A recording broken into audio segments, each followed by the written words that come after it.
everybody, this is John for MTG Nexus coming at you with some Abzan Stoneblade here in Modern. As a friendly reminder, if you're new to the stream, please consider giving us a follow here on Twitch. And check out the YouTube channel at YouTube MTG Nexus. And please consider giving us a subscribe over there, as we aim to be the most informative modern channel. So, people over on YouTube asked that we take a look at a Abzan Stoneblade list, and so I obliged by putting up a poll: Abzan Stoneblade versus Black-Red Prowess, Luris Prowess, however you want to call it. Surprisingly, the Abzan Stoneblade deck won.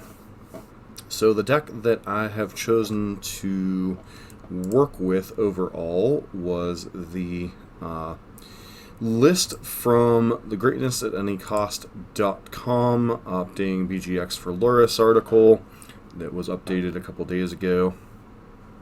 I believe it's a Flying Delver article, but I'm not quite sure. But this is the list we were working with, and that's the sideboard guide we're going to be working with, since I have basically no experience with Abzan Stoneblade. The closest amalgam I have is some recent experience with Luris Jund. Some of the tools are similar, some of the tools are different. We'll get into that here in a sec. Main thing, obviously you're a black-green X deck. You have access to the discard spells, Inquisition and Thoughtseize. You have access to Fatal Push. Playing a Luris build, 4 Mishra's Baubles are kind of mandatory. Beyond that, it's kind of where the similarities end. The big attractions to this particular version is the addition of... I'm trying, Ando, I'm trying. It's not exactly easiest to necessarily summon the energy after working 9 hours, but I'm trying.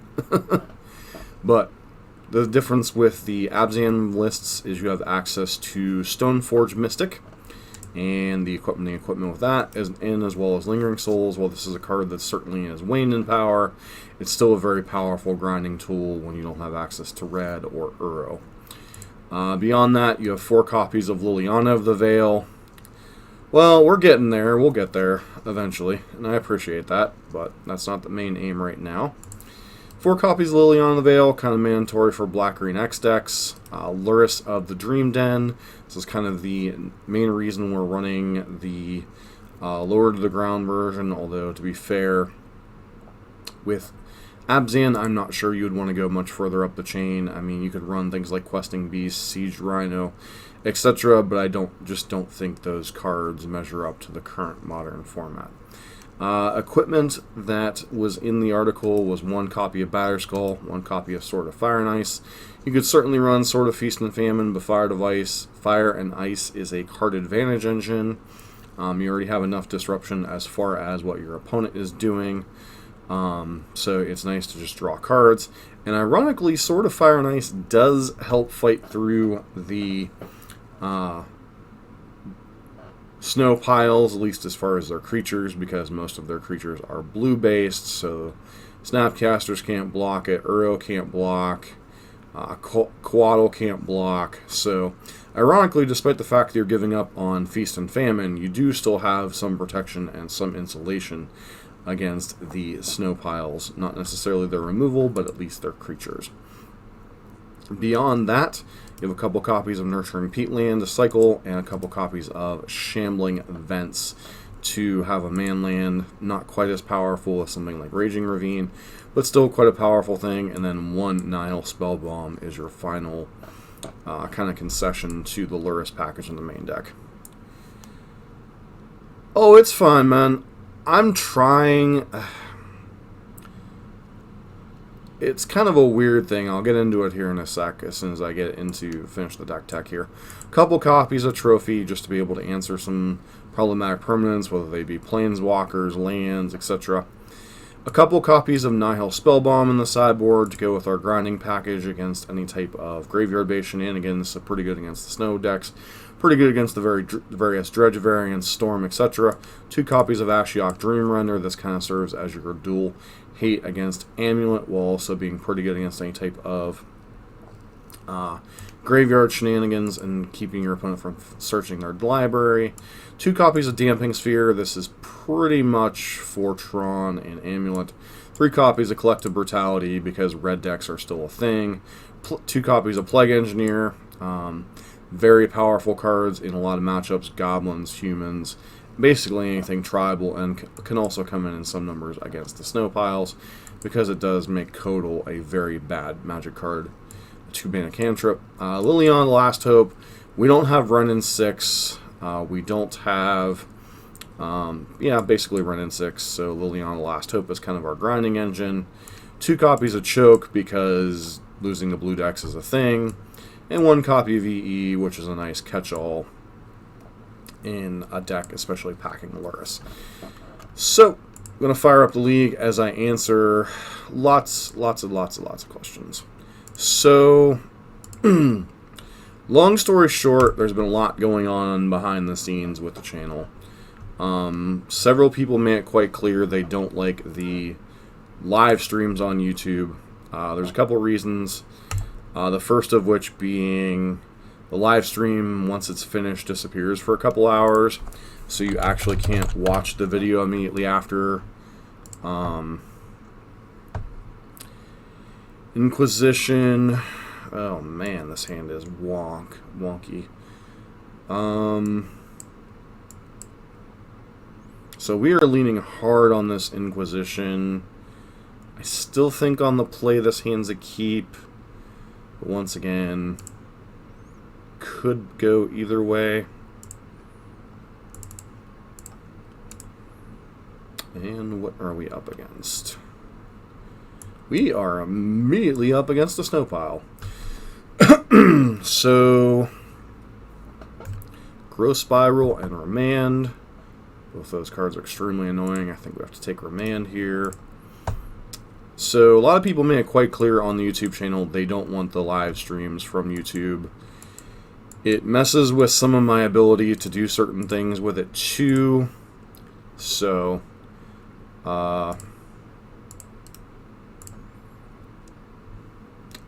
I've been just doing the pre-recorded stuff for a little while. I wanted to get back into streaming for a couple of reasons. One, to be blunt, I'm trying to not do things the conventional way. I'm trying very hard not to have a Patreon and trying to draw support from people in terms of, like, I don't want to say additional content or whatnot, but basically don't want to put out bonus content just to oblige people to pay money. I've been trying to do as much as possible with just doing YouTube ad revenue, basically. And honestly, I have a couple of choices. I can either try to, let me just get rid of the verdant here. Either try to grow the audience in a different way, or tap into the Twitch Prime, which a lot of people already had anyway. And we were already pretty close to affiliate before I stopped streaming on here anyway. And then, so that's kind of part of it. And then, yeah, basically comes down to growing the channel that way. So we're probably going to get Cryptic Commanded. I'm going to start by doing this, see what they discard.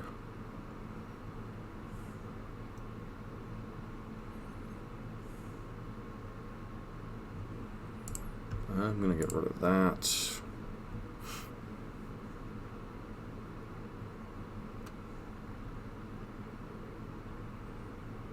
So we know they still have... We actually don't know anything in their hand, do we?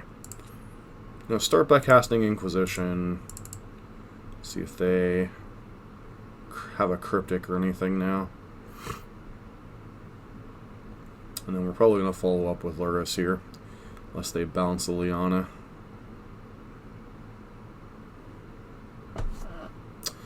So long story short, that's part of what's going on.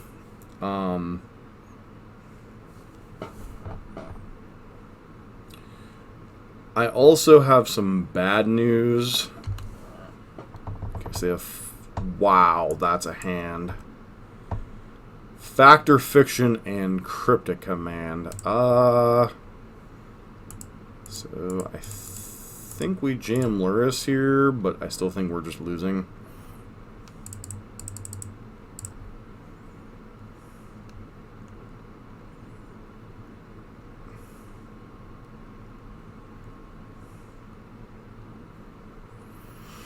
Do they counter draw or do they counterbalance?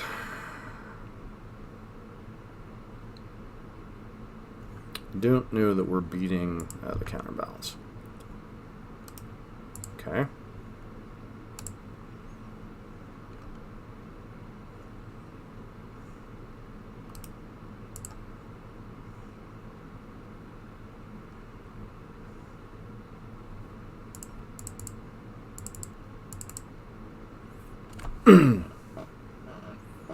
Draw another counterspell. Fact or Fiction. Wow.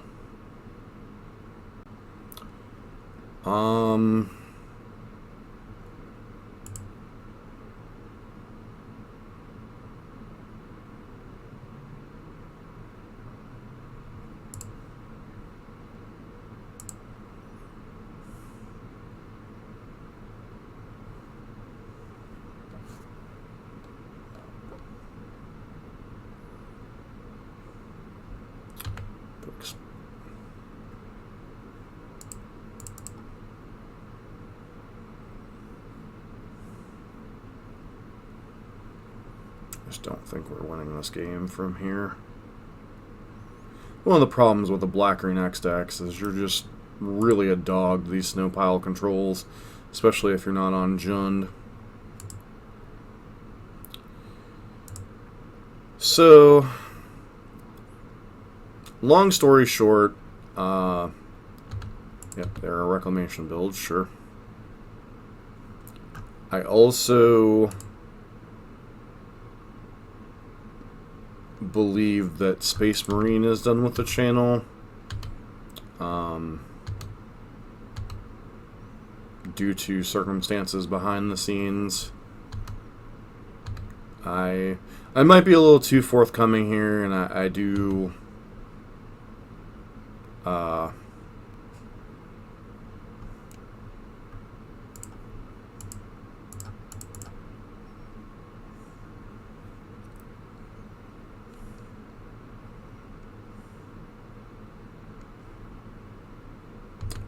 they just got all the Fact or Fictions.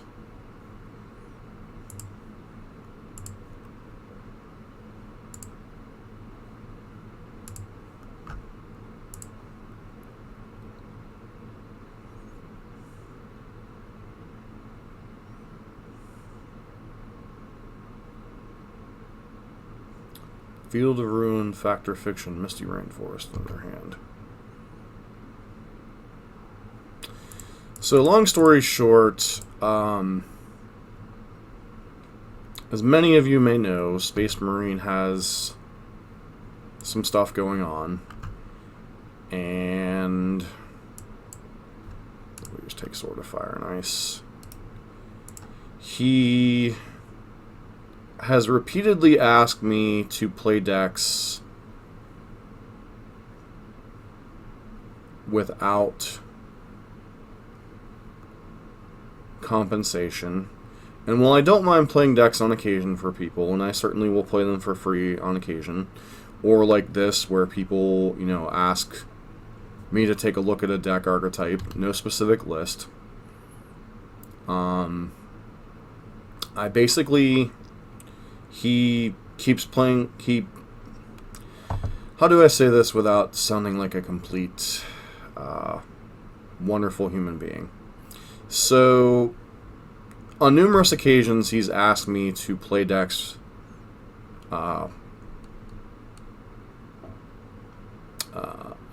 pro bono. You don't know what that means, for free, basically. And I've done it on a couple of occasions. I've done leagues for him.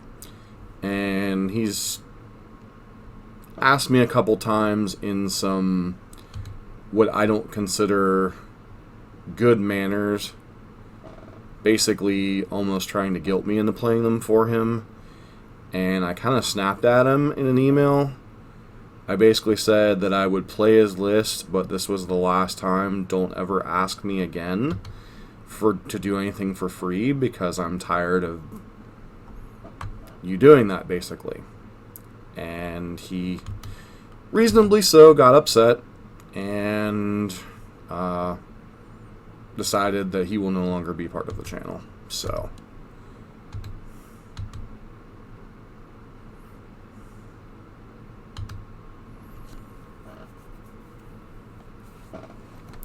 I apologize to Space Marine for snapping, but I was getting sick of the stuff.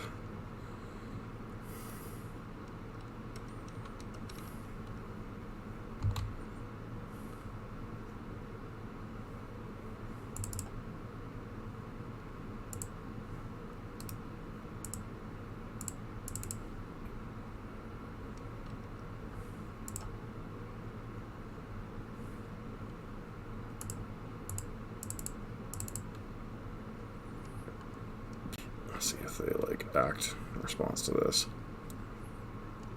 You're really gonna bounce? I really hate these decks.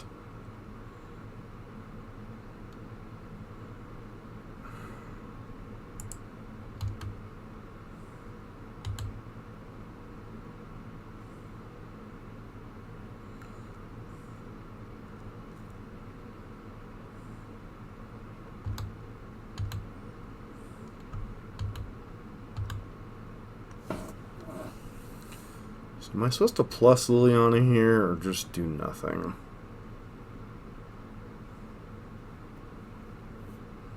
I feel like no matter what we do here, we're just kind of fighting an uphill battle, so I'm just going to Edict here.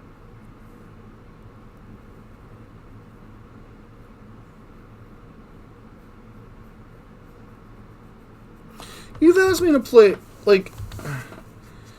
I know I'm splitting hairs here, but, I don't mind doing things for people on occasion. And even Foz has certainly leaned on me at times to do things. But Foz, has gone above and beyond, donating for leagues and stuff in the past. And continually gives me the codes for the secret lair stuff. So, it's Foz has done an inordinate amount of things to help with the channel. And Space Marine has contributed a lot to the channel. But I draw the line at, I'm done with this. I'm done with this. That's the third factor fiction, and it's just so ridiculous. So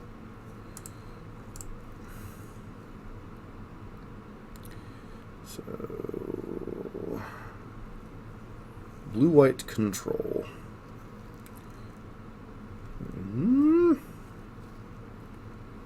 I think they left out the Snow matchup. I guess they're under the mistaken impression Snow's dead. Blue-white control. -4 fatal push, that makes sense. -1 concealed courtyard? Flip. Okay. Board in the brutalities. The chokes. Liana.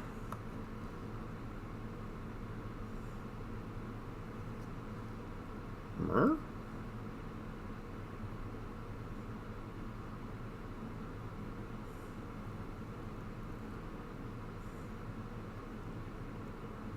I guess we go with this? I don't know. I don't know if I agree with this sideboarding guide for blue-white X control. But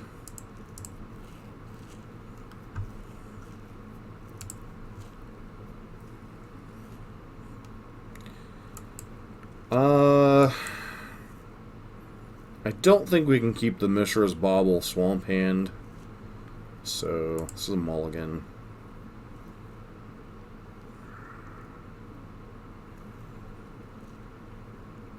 This also feels like a mulligan. I mean, this is at least a hand that can operate, right? So we put back Shambling Vent and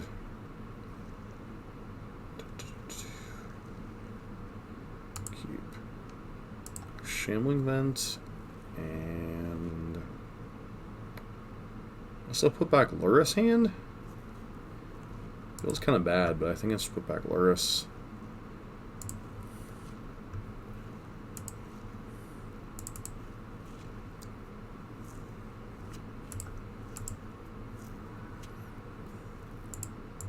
Hey, opponent's drawing another Fact or Fiction. Felt like they drew 12 last game. Growth Spiral, Archmage's Charm. Let me just take Growth Spiral. Try to aggro them with a Tarmogoyf here.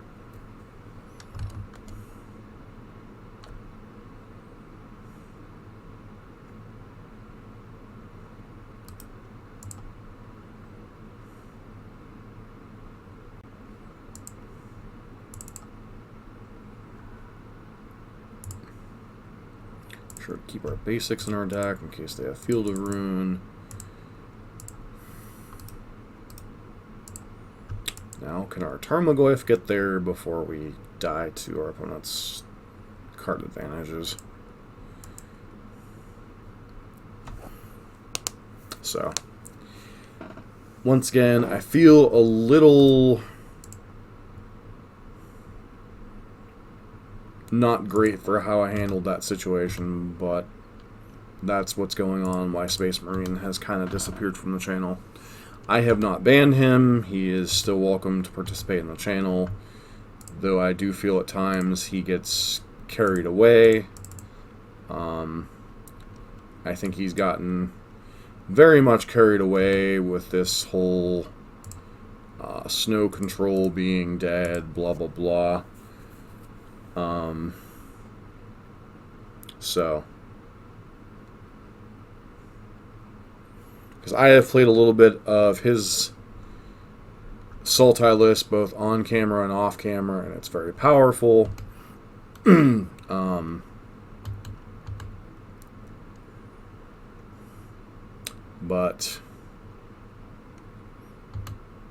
I have seen several other streamers playing Sultai especially, and it's still a very good deck.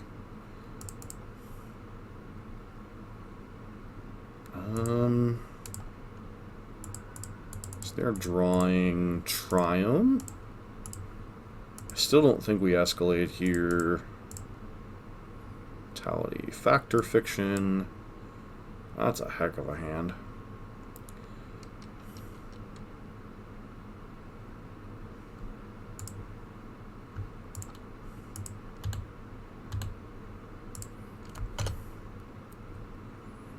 I don't think we're beating Uro. I don't think we're beating any of this nonsense. But we can at least try, right?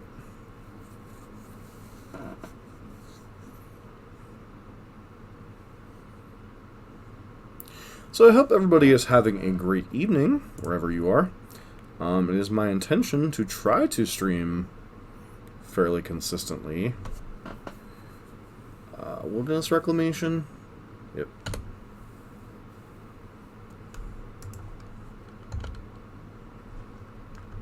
To stream fairly consistently now on this channel.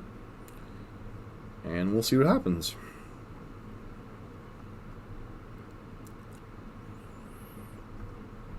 There's the Triome. So I really don't know.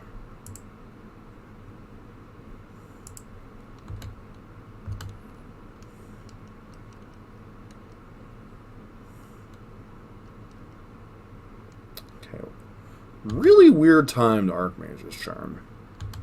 Just saying. What are they hoping for? An Ether Gust?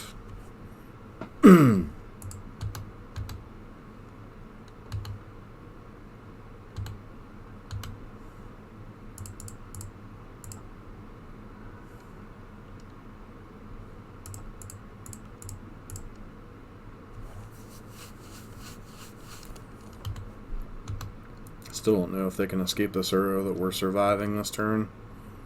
Or that in particular. But going aggro is the best thing we can do, so.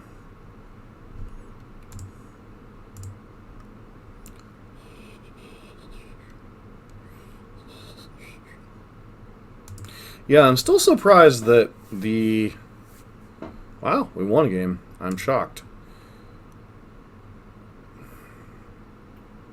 So do I want to revisit this sideboard plan?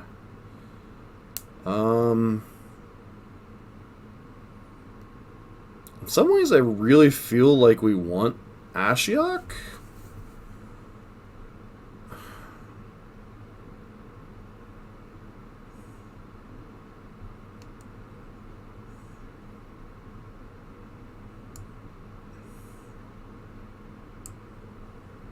Like, is it crazy to want Liliana of the Veil, or cut a Veil in a...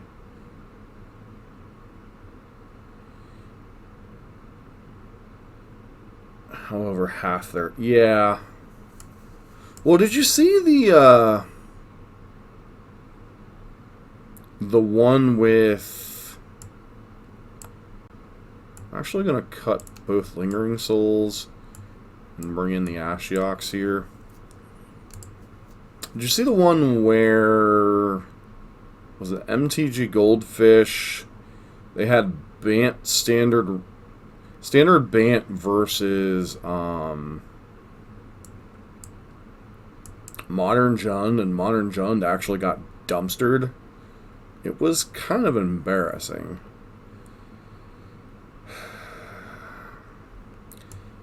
I feel like we really want a discard spell in this matchup, but at the same time, it's really hard to pass up turn 2 Scavenging Ooze, turn 3 Ashiok.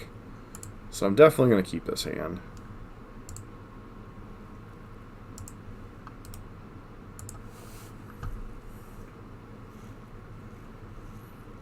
Ashashin Trophy. I think this is a bobble ourselves territory.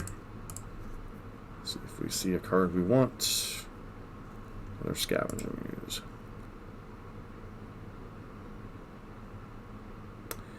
Don't think we want a second Ooze. Although it would not surprise me if the first one doesn't resolve. So...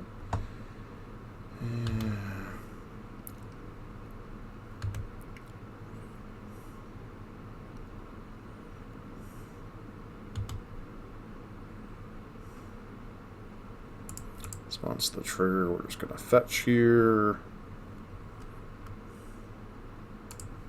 Let's grab a tapped Overgrown Tomb and pass. Draw a land, which wasn't exactly spectacular either.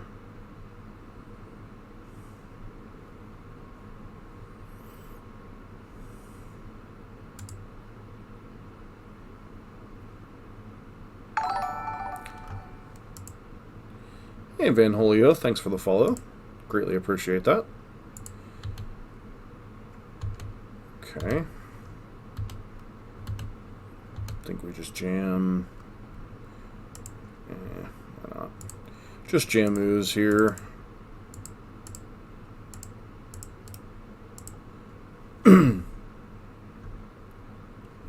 Thank you for the follow. It's much appreciated. So we are trying to hit affiliate here. Question is, next turn, which walker do we jam?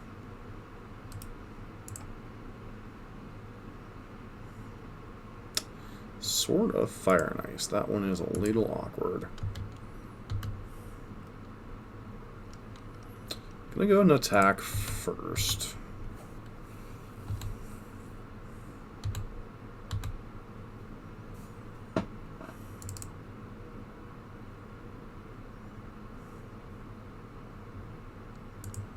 I'm just gonna grab the swamp here. I think we just jam Ashiok first.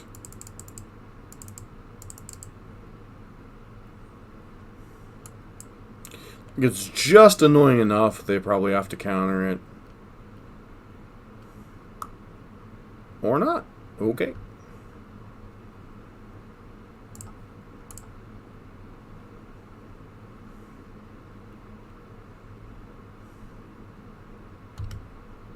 Okay. That's annoying. I love Veil of Summer. It's such a fun card for these fair. Why wouldn't you blow up engineered explosives there? That seems like a punt.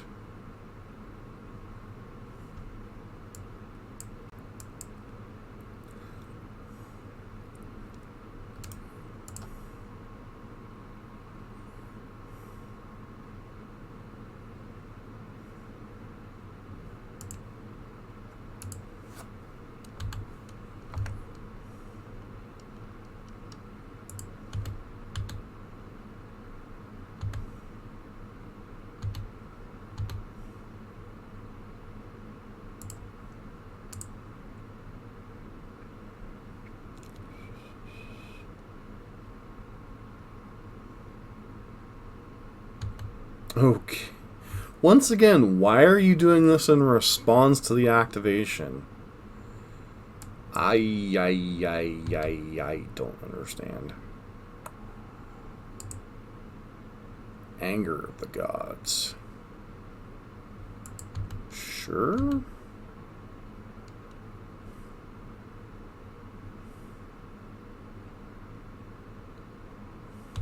Sure.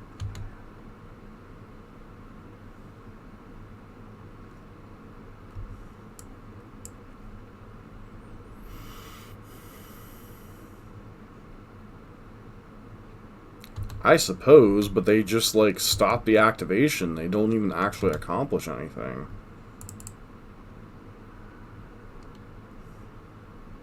Like, they don't even draw a card off of it or anything.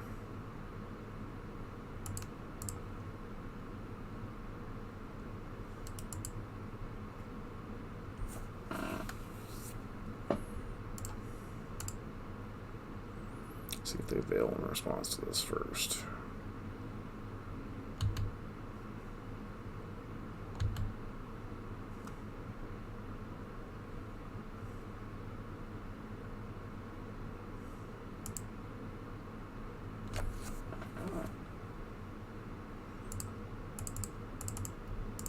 Don't even particularly care if this gets countered. Just trying to bait a counter spell. Sure.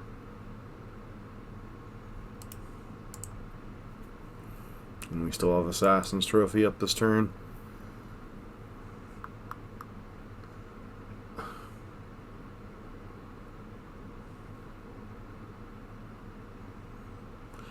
That's a real, seems like a really, oh dear, they're a Feel the Dead version. Delightful.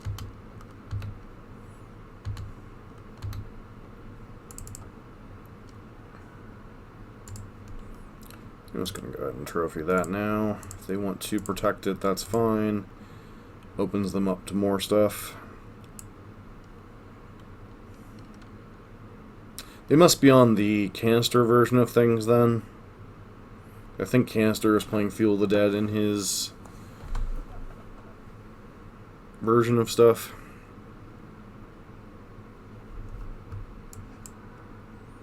Okay. So our opponent's still with 3 cards in hand.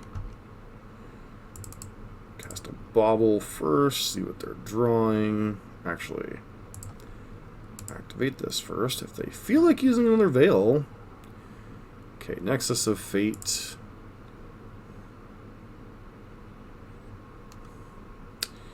Yeah, that's part of the reason why. Actually, I guess it wouldn't really have mattered what deck.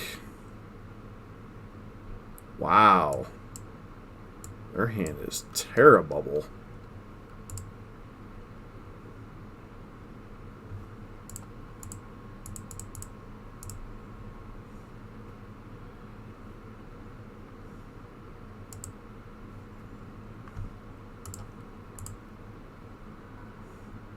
I'm drawing a Mystery Reinforced. Guess we're going to try to go for the ultimate here. Their hand was what? Island, Mystic Sanctuary.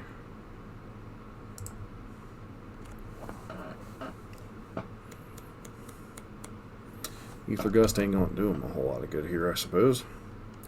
I guess they could, like, deal with a Tarmogoyf, potentially.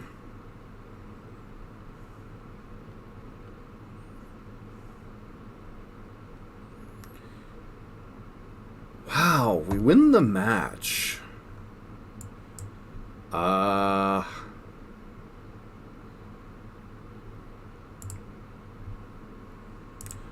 I'll take the premature concession from the impatient control player. Had some weird matches so far. Last night I had a matchup with Incinerator Burn where my Hardened Scales opponent literally punted away the match. Like, legit 100% punted away both games we won.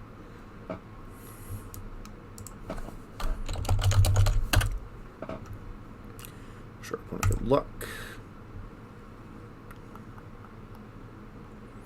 Inquisition into Stoneforge Mystic. And we're on the play. Party, nice win. Yeah, pretty much. I'm saying there's way too many lands, but I mean, like, are we gonna turn down this into this? Like, that's like one of the powers of like this version of the deck is just the fact that you get to Lightning Bolt. Well, no matter what we do, Stoneforge is dead. Oh, holy crapola! Are you kidding me tonight?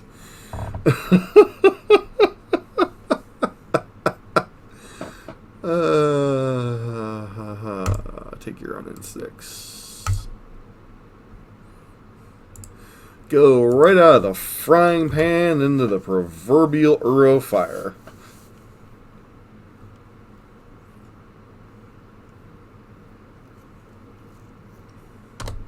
Uro everywhere. They're everywhere. They're everywhere. And we continue to draw lands. Okay.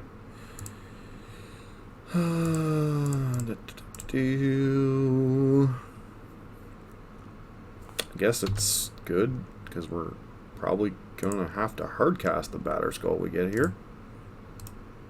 We could have gotten Fire and Ice, but without a creature guaranteed to hold it, it's kind of like, eh. Hey, there goes Lightning Bolt. I guess the one thing about their okay, they have Remand, sure.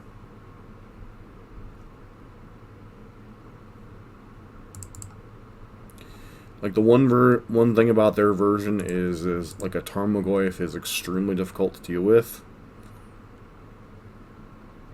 So no matter what I play here, we're gonna have a tap land probably coming up next turn. Still think we get Shambling Vent out there. That way we can, you know, if they happen to tap out for like an Uro or something, we could potentially like fire up Shambling Vent.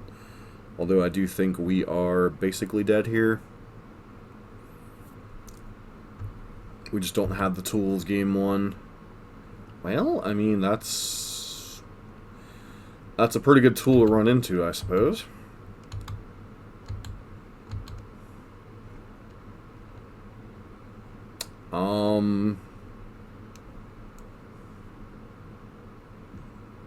They do know we're only running a 22 card or 23 land deck, right?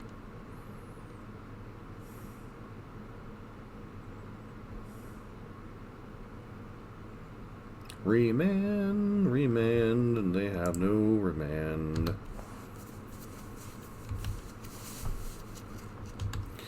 Guarantee our first impactful spell will be remanded. Now they have Cryptic Command.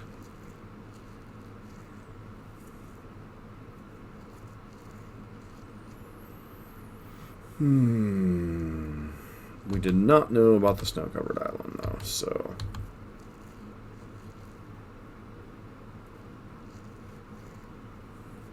It's Uro time. That's a card that maybe should have been banned.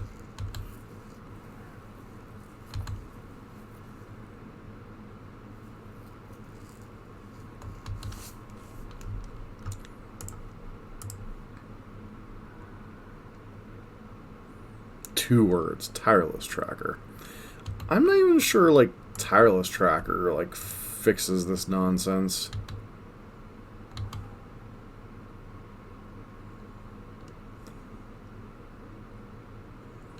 Opponent holding up that remand for their dear life. Wrong half black at green X problem.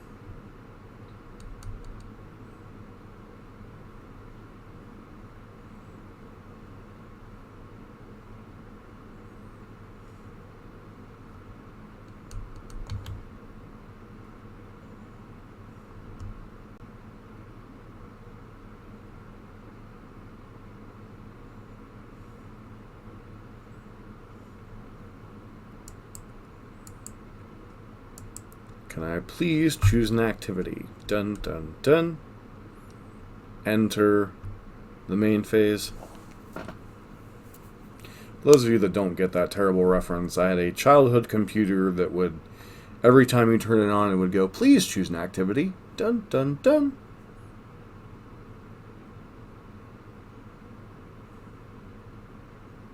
Can you please not stop in my draw step, my draw step, my draw step?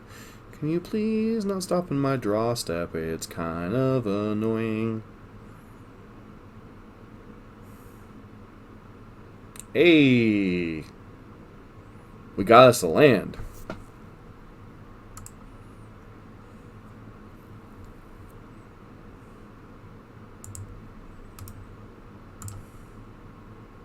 Can't fire up Shambling Vent because we know they have Lightning Bolt.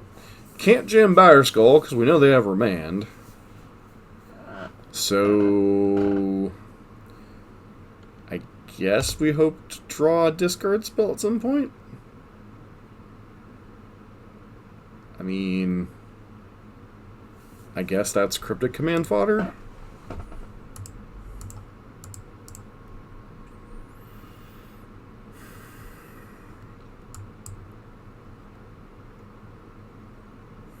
Nope, your glyph's good.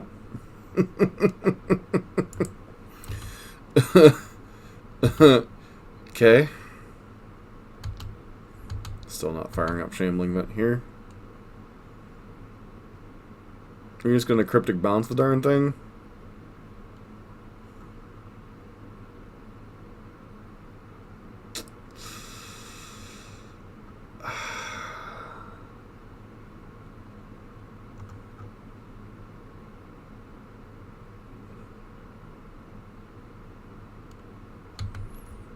Yeah, believe me, it's somewhat tempting there to Fatal Push our own dude.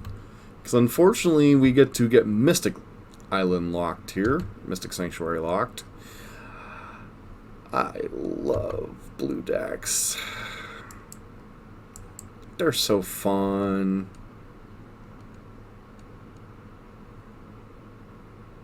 They do this thing where they like cast the same spell 5 times, and it's just it's so fun for everybody, especially the one casting all the bloody spells. Yeah, I think I'm gonna go to game 2 here. Yeah, I thought about Churnbound. The only problem is there, we knew they were gonna Mystic Sanctuary it back, so we weren't really gaining anything there. So I know it seems like a strange play, but we know our opponent's hand is like Bolt and probably action otherwise, so it sounds like a crazy line, but it did cross my mind for a minute. So, sideboard guide. Once again, take this with a grain of salt. We're definitely not boarding out 9-hole spell bombs. Fatal Pushes can definitely come out. Why do they say bring out Concealed Courtyard when you're bringing in 3 drops? I don't understand.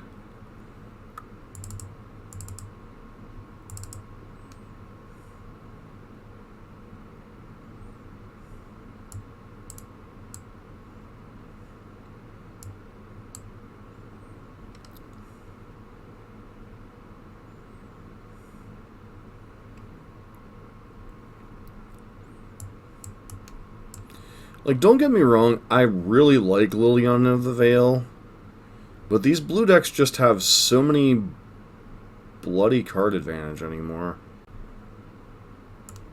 1, 2.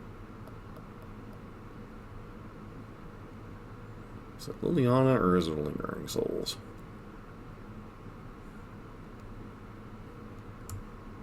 Bring back in 1 Souls.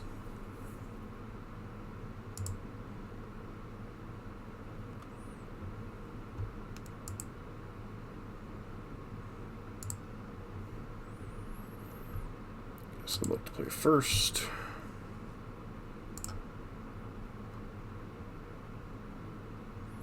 Yeah, it's definitely pretty disgusting. I think it's pretty reasonable. Don't get me wrong, I like Mystic Sanctuary in small numbers, but it's just such a small price to pay for these blue decks. At least we're not going to get veiled on one. Bolt, Bolt, Uro.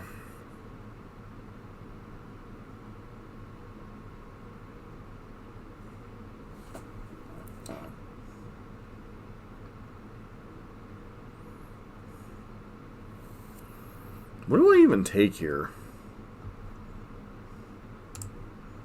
Guess we take one of the bolts.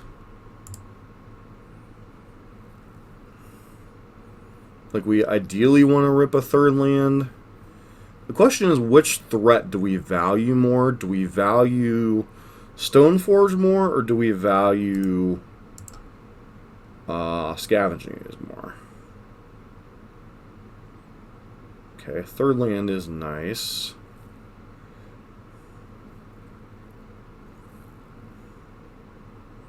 So I think instead here, I'm going to go ahead and Brutality, not Escalate, in hopes that we can jam the Choke next turn.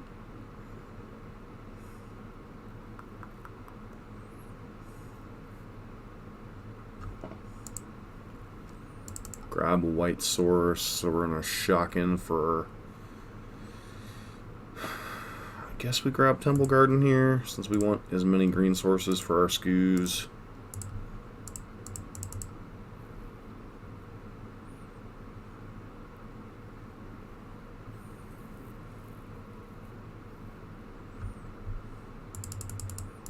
They proceed to draw another bolt. We have to take Foff here.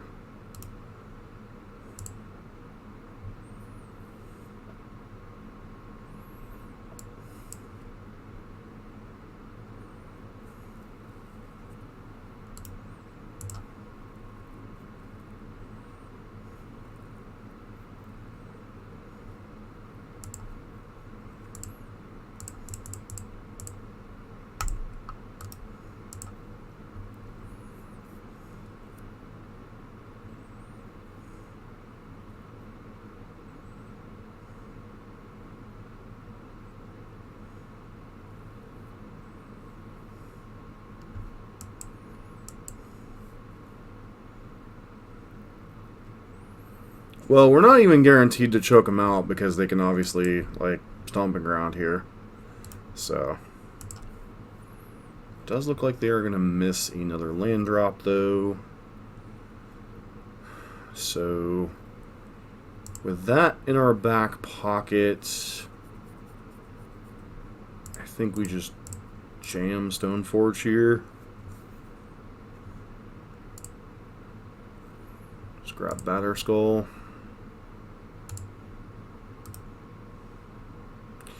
I could jam Scoos here, but it just feels so bad. Because we know they're bolting Stoneforge. Yep.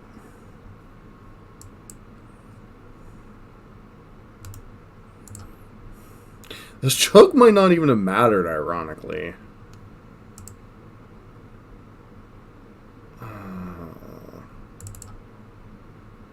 Feels like a concession. So, yep, that's the concession lockup.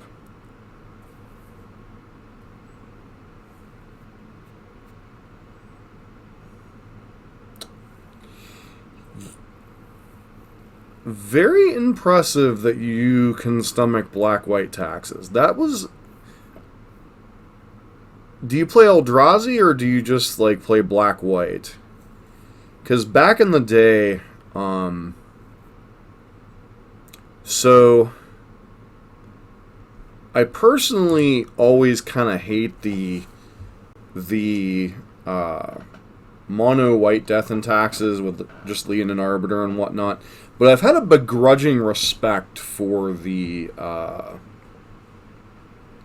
black white Eldrazi taxes version, just because of like the power of different things. This hand is very awkward. Like, we don't do anything until 3, potentially. But the power of this hand's absurd. And our opponent mulliganing to 6. Well, it wasn't even Displacer that was powerful to me. It was like Tidehollow Sculler into like Wasteland Strangler into like Thought-Knot Seer was just such a beating as a burn player. And then they had the random, like, turn 2 Thought-Knot out of a deck that's trying to cast Tidehollow Scullers, and you're just like, your mana base is terrible, but when it goes off, it goes off.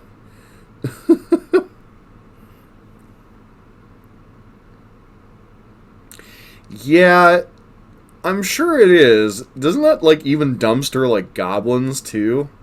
That's gotta feel pretty good against a turn 2 Snoop, like steal their Harbinger and then blow up their Snoop. Field of the Dead. Oh my. So both versions we've played have been on Field of the Dead. Arbiter stops. That's a very good point. Lightning Bolt on top. Alright, so their hand is very... They have an answer to choke, eventually.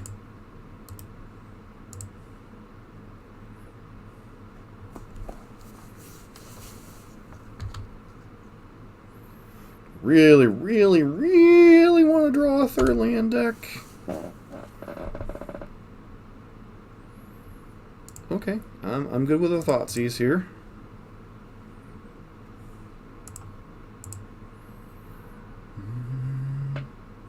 They're drawing Uro Daddy. Thoughtseize. Wilderness Wreck, Factor Fiction. I think we actually have to take Wilderness Wreck, don't we? Feels kind of crazy.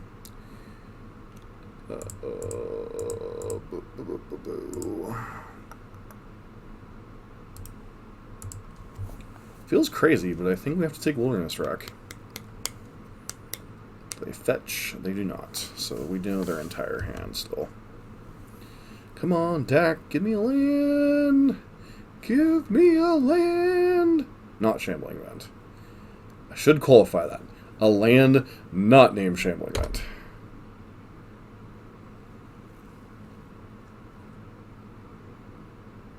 Wow. Just wow.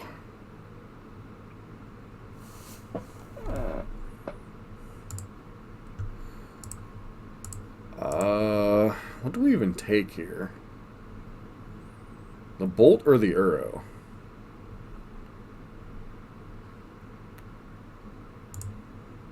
Like, Bolt's annoying, but it's also kind of whatever. Who draws out their mana screw first? The chicken or the egg? Kind of weird for them to fetch here, isn't it? They rip like a champ.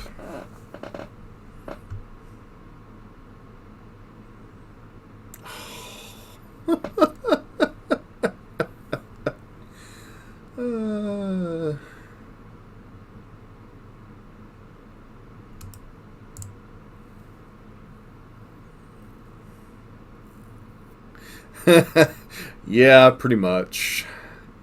Here comes the FOF. And here comes the concession. We had a chance. We had a chance. Oof. We weren't drawing a land for a while. Oh man. Can we move on from the Euro decks now? We good? We good? We played enough of the Euro decks. Can we move on? We're good. Matchup's close. It's grindy. It's interesting. Can we move on to something? I almost dare say would rather play Greentron next match, and I don't even think that's a good matchup. I just want something that's not Teamer Uro, Teamer Reclamation. You know, I find it funny that like the first 20-some years of Magic, Simic, and yeah, basically Simic was like the joke of the color pairs. Now, like the last 2 years, Wizards is like, we're going to have to pump you up. We give you Uro, and then we give you Veil. No, we give you Oko, and then we give you Veil, and we give you Utopia Sprawl. That should be good, right? Then we're going to give you Nissa. Then we're going to give you Uro. Oh, wait, we banned half of them? Here's another mythic you can play with.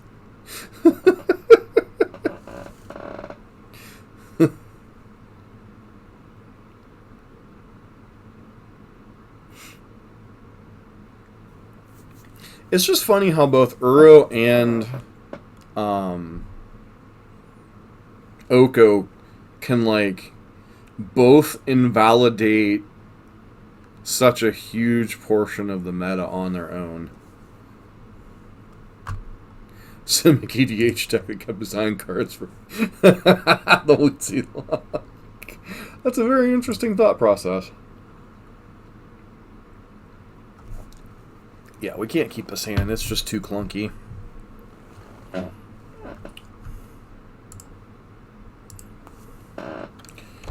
This hand seems okay. A lot of it depends, obviously, on what we're up against. Probably put back Swamp, I guess. Well, not only is it... So the annoying part about the cards is like not... Oh my lord, really? I really shouldn't have called shot Tron.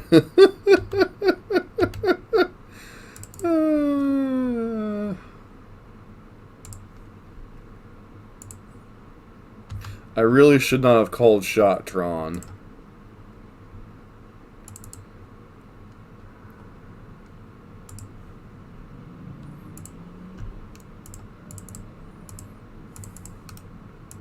You know what's great against... Oh, they're Eldrazi taxes. So you're saying there's a chance-ish? I don't know. Luris doesn't seem spectacular here. Well, I was referring to Greentron. I wasn't even talking about Eldrazi-tron.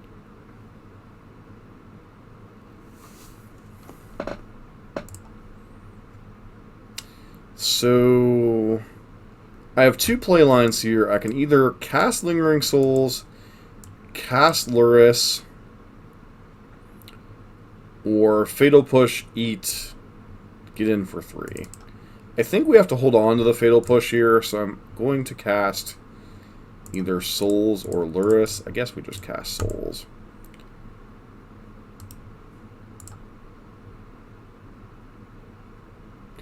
Yeah. I don't think either playline's great by any means, especially if we get TKS'd. Okay, never mind. They're just going to take a turn off like a good little E-Tron player. Okay, tower, sure. Ah, you have the other chop. Oh, yeah. The other Tron piece.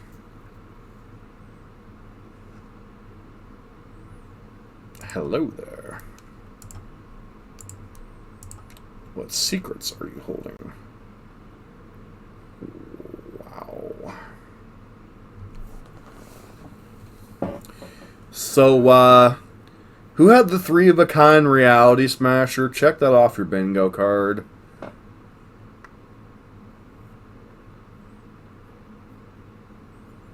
Alright, who had the 3-of-a-kind Reality Smasher? That was uncalled for. Not nice.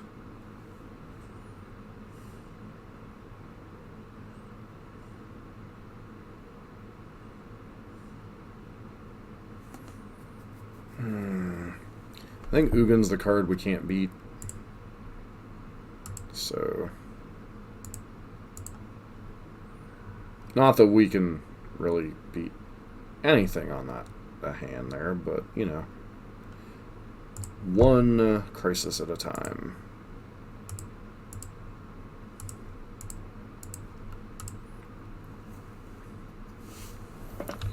Survey says, really?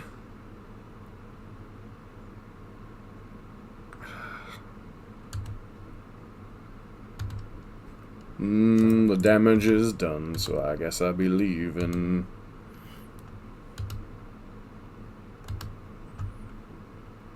I'm feeling like our soul isn't all the way in this game.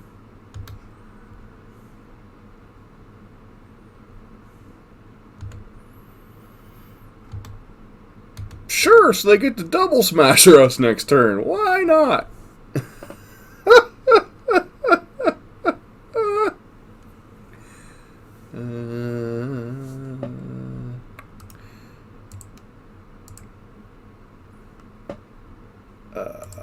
Okay.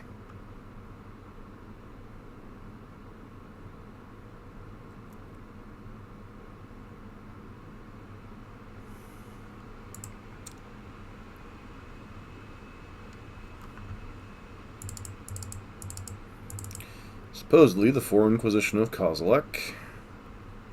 Bring in the 2 Plague Man and the 2 Damping Sphere. Submit.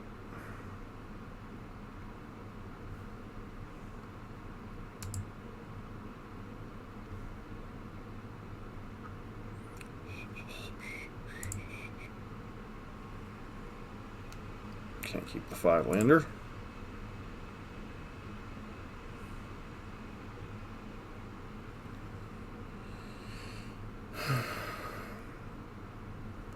Hand's not great, but we keep it. Probably bottom. What are we bottoming here? Plague Man or the sword? Maybe Fatal Push? I don't know. Fatal Push doesn't feel particularly powerful with this hand either. Like, yeah, it's a turn 1 play, but what are we going to kill in the first couple of turns? And our opponent kept 7. So basically you're saying we are ducked. Okay. Well, I mean, we might have a chance, especially if they're on a Tron draw here.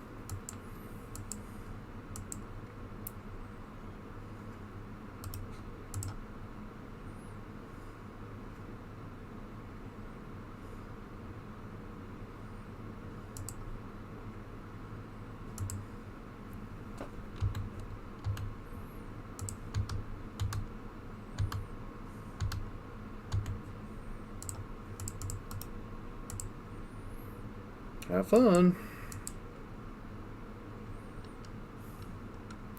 Did you have a bad day? Might slow you down by a turn. Still gonna get thought knotted in turn. So you have Blast Zone. Okay.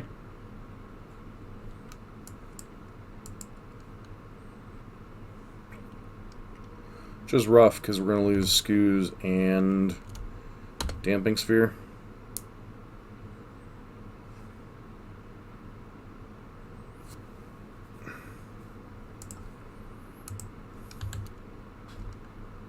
We're just going to attack with Ooze, play Plague Man. The next turn we get to play an equipped sword.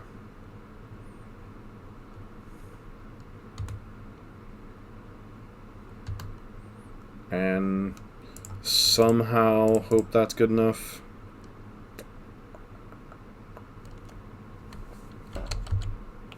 Eldrazi.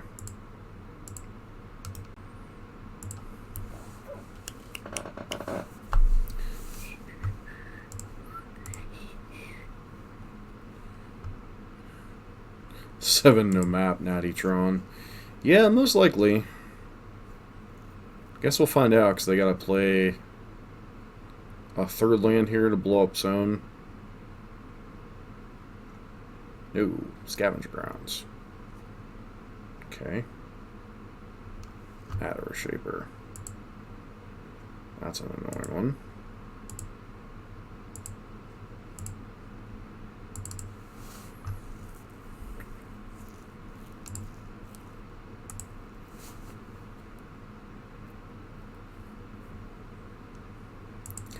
Yeah.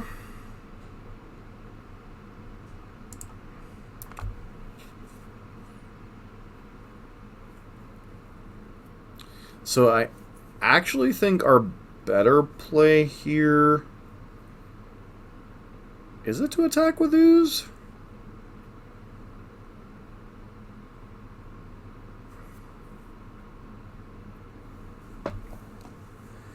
I really don't want to turn on the Reshaper this turn. So I feel like we just want to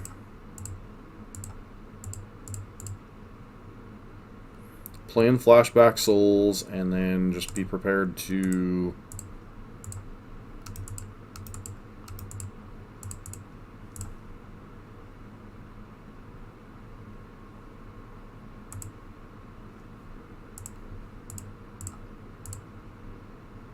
oh, right, we can't play in Flashback this turn.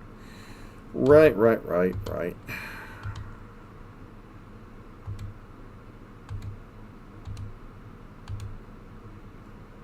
Yeah, I was forgetting about that. That does have additional text. Really? Okay, got a Reality Smasher, sure.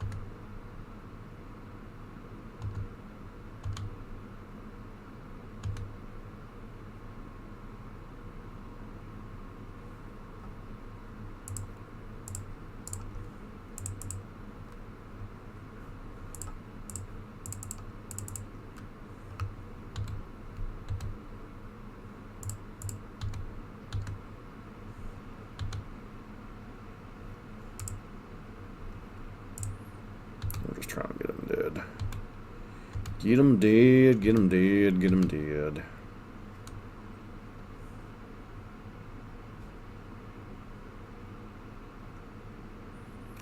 We've got blast zones and blast zones and blast zones. Got some more blast zones on top of those blast zones. But do you recall the most blast zone thing of all? Opponents got something for drawing 3 of a kind, don't they?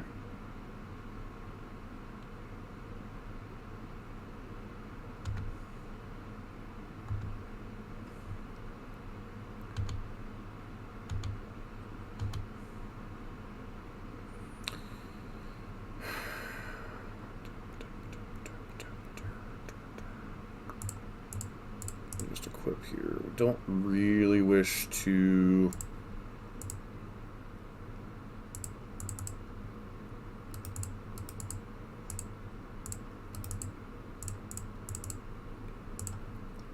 play anything more into this blast zone on top of blast zone, because they're going to have to blow a D-sphere here, I'm presuming.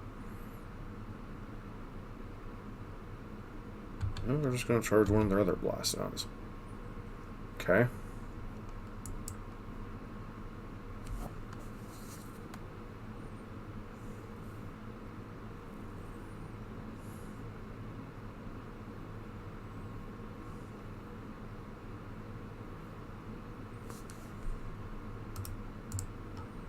Magic is a fun game.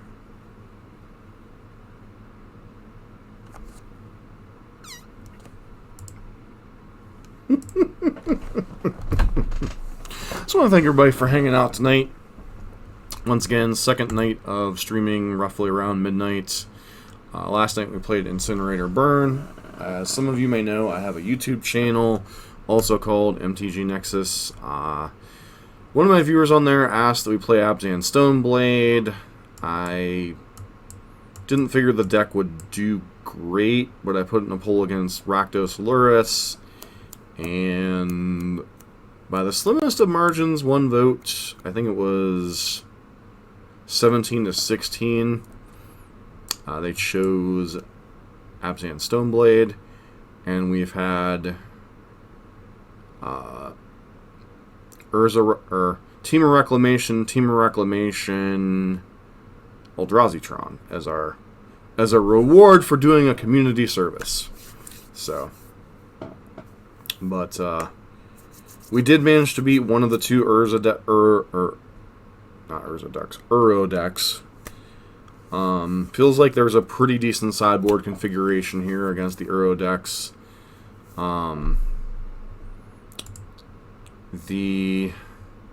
But even Renin 6 and BBE don't really help the those matchups.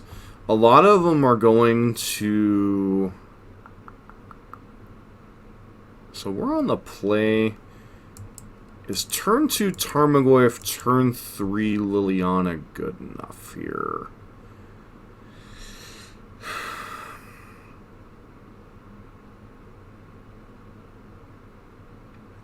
I think on the play the answer is yes, but well, a lot of the Jund decks though have been going to Seasoned Pyromancer and Klothys as additional weapons in those kind of like grindy mid-range meta kind of things. Oh, for Pete's sake.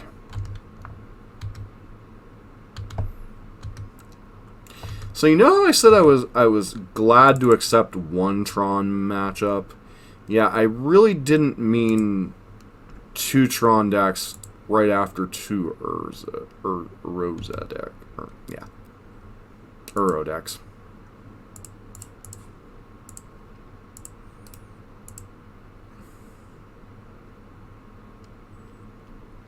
Yeah, that's the one thing, like I think one of the big things fluctuating... We're got to get Chalice on 1. Nope. Okay. We still don't know if this is Greentron or Eldrazi-tron yet, so that's one reason to keep playing. And our opponent kind of screwed up by not waiting until our end step to fetch there, but I guess they wanted their F6 value, so they're taking an extra point of damage. Not that it really probably matters if they're on regular Tron. Is this a Liliana turn or is this a Luris turn? I don't think we're winning the attrition game, so I think we have to like pray and hope we can kill them. Though I think we have about a snowball's chance in snowballs. Okay, so it looks like you are Crappy-tron. Unfortunately, Crappy-tron is still pretty good against us.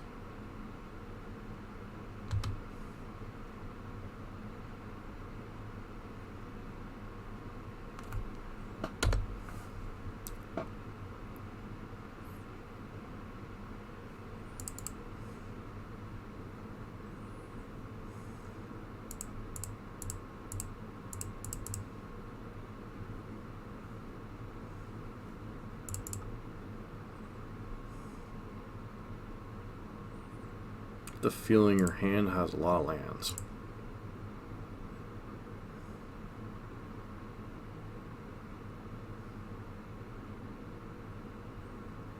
That would have been a correct assumption.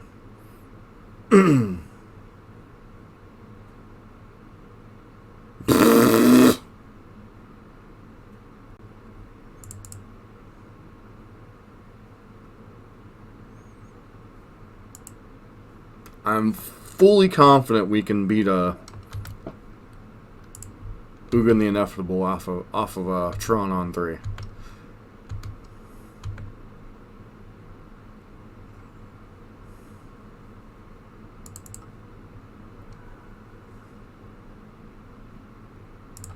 case we happen to hit a fatal push here. Assassin's Trophy. I mean, Trophy theoretically is a card. Oh my lordy. Yep.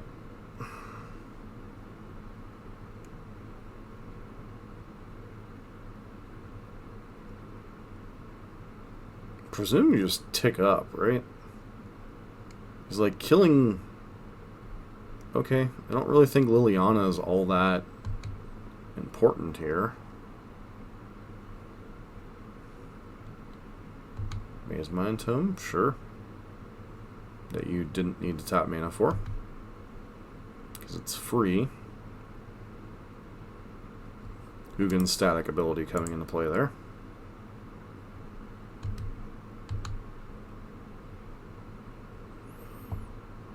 Why would you... Why?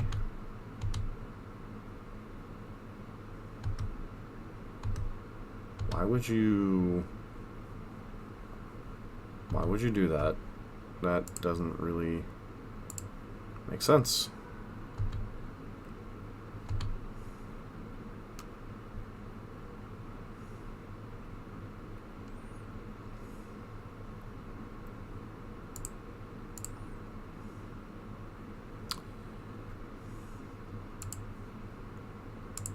I know we're going to just see Chalice again. That's fine. I get to Fatal Push the stupid Matter Shaper. They get a Chalice to their hand, which is whatever.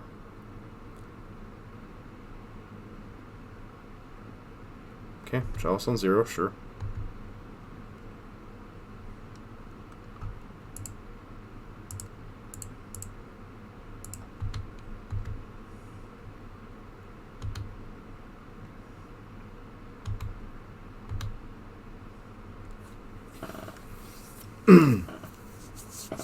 So am I supposed to...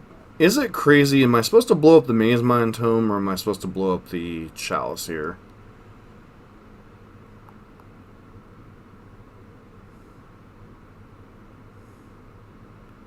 I feel like I'm supposed to blow up Chalice and keep the,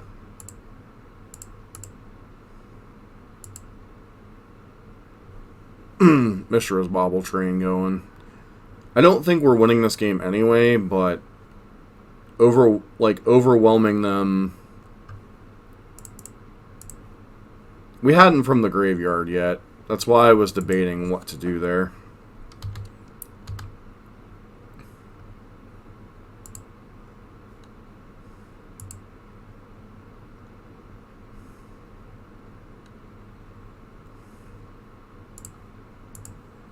We're gonna draw here. Dismember. Which member? Dismember.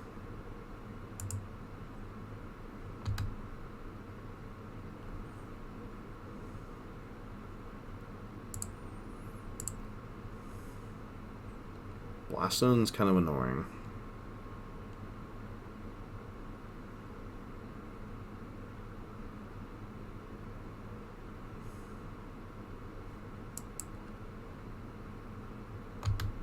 Another Matter Shaper.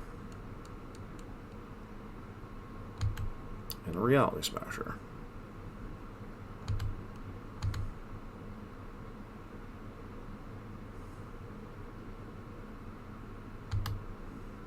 Yeah, that member. Alright, so we're going to 8 here. I'm presuming they're going to dismember our Luris.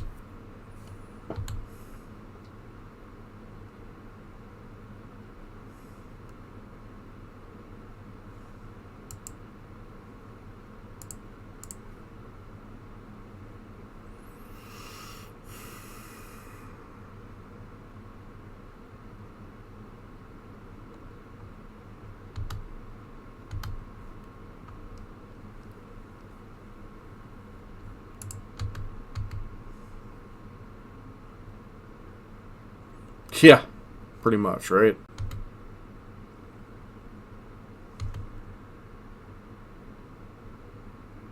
Walking Ballista. Gah. Is there anything we could draw here that would change the course of history?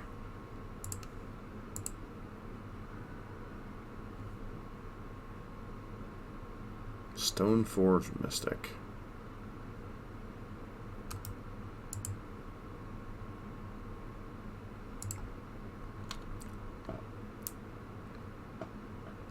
Well, we could. The problem is, basically, no matter what we do, we're toast here. Because 1, 2, 6, 2, 6, 8, 9, 10. 10 mana with a Walking Ballista. Plus a Dismember in hand. That's just, yeah. Kind of too much to overcome. And we weren't going to be able to draw a Thoughtseize because the bobble trigger being delayed. Bring in the Damping Spheres, bring in the Plague Engineers. So yeah, we could have gone through the motions, but in the end, it really didn't matter. Just want to thank everybody for hanging out tonight. Having a pretty good stream so far. Have this and at least one more match after this. So, if you're new to the stream, please consider giving us a follow, as we're trying really hard to reach affiliate. And if you like modern content, please consider checking out our YouTube channel, MTG Nexus. We have quite a bit of modern content there. And we definitely want to be on the play. Fatal Push Bobble.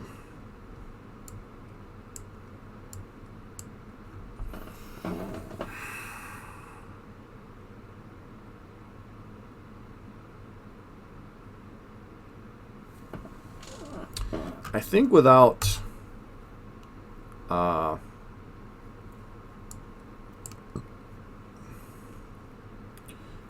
any type of real discard in our deck, with the Inquisitions coming out according to their sideboard guide over on greatnessatanycost.com, don't really think we can afford to try to mulligan to our like 2 Thoughtseizes, so.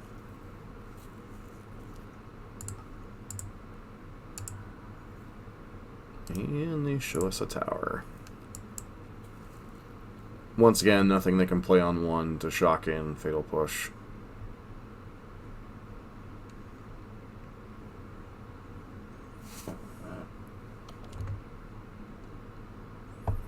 Okay, Damping Sphere isn't terrible. But like we saw in game number 1, they can power through a Damping Sphere and literally not care about it one bit.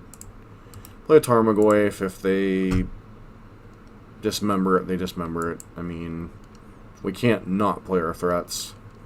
And we don't really have enough.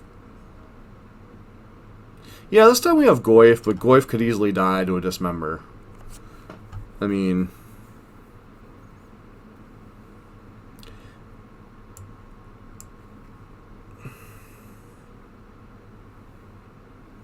okay, no dismember.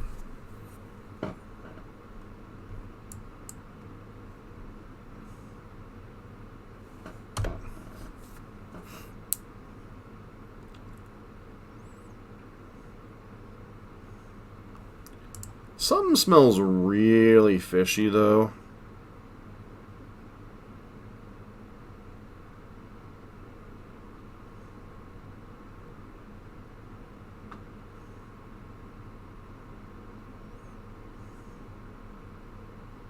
Something just smells really fishy right now. I don't know what's...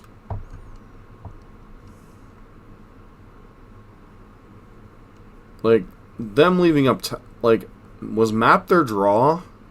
Or were they leaving something up? I guess we'll find out in a second.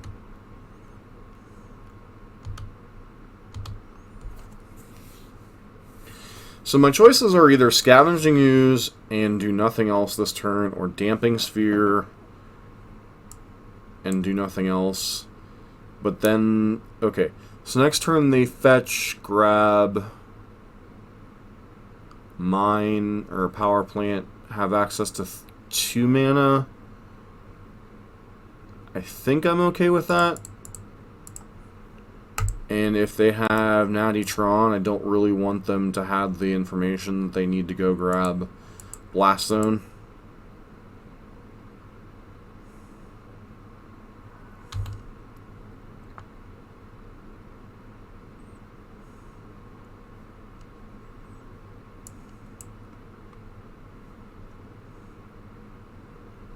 Could have like Chalice or Maze Mind Tome here. Or Walking Ballista. Okay, so you just kept your hand on the basis of having Tron. Gotcha.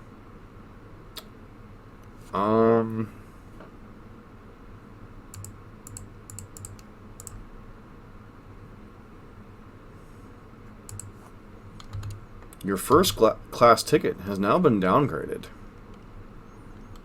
You now have a bunch of wastes.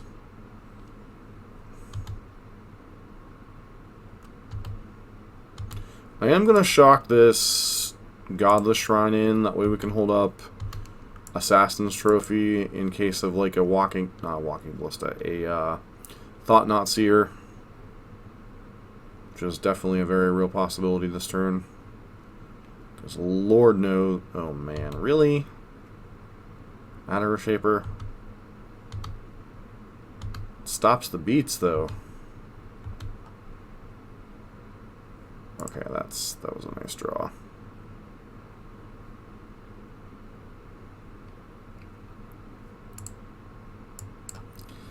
Yeah, but that's more something you see out of Gruul than us, obviously. Go ahead and Fatal Push this. No whammies, no whammies, no whammies. Okay, Ugin's a whammy.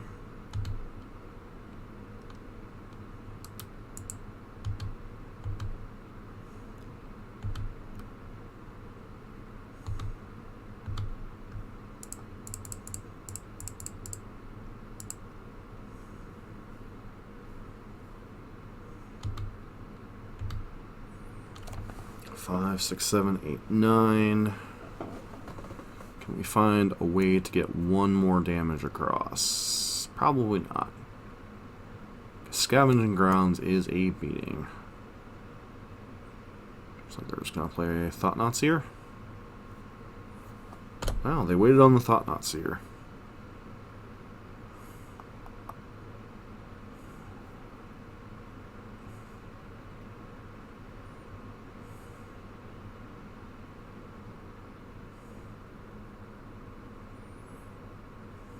No, the problem is there's only one creature in the graveyard, so if we eat the Matter Shaper, all we're doing is exchanging 1 point of damage from the Goyf to 1 point of damage from the Skoos.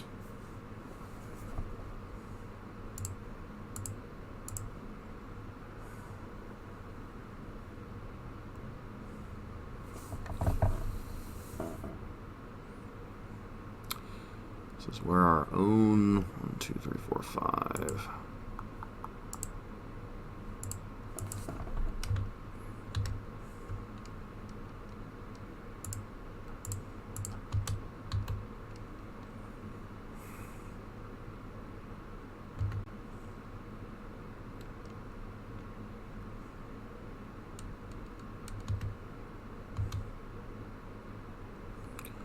Two, three, four, five. So they can't always dust us this turn.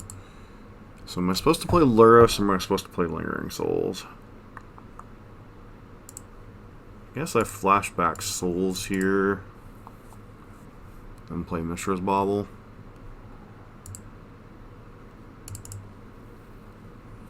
Because our graveyard could easily get torpedoed.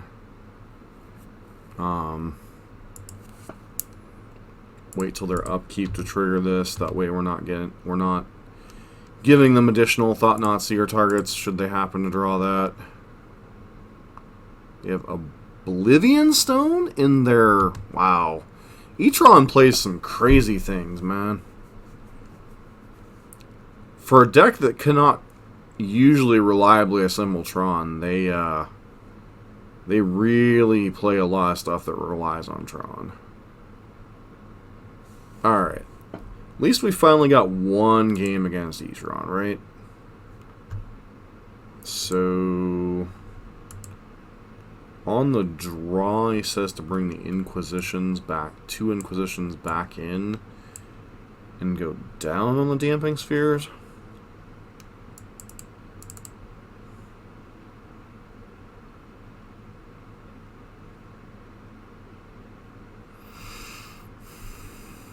Don't think we want EE. Damping Sphere, Ashiok.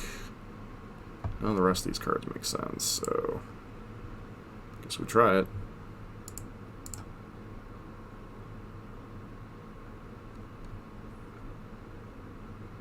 Yeah, pretty much, right? Alright, we got a Thought Season stuff. We're keeping. They kept 7, so we're dead, right? Yep, we're dead.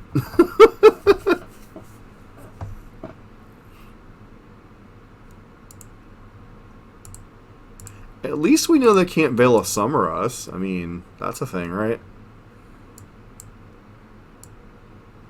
So they already had Tron lined up. So they had Natty Tron plus Expedition map. Wow, what a sport. So yeah, that was my thought process, is either Chalice or Tome, because I don't think TKS really matters here. Whoa, whoa, whoa, whoa, whoa, whoa, whoa. Don't pass the turn yet. There we go. Play the bauble like a smart little Magic player.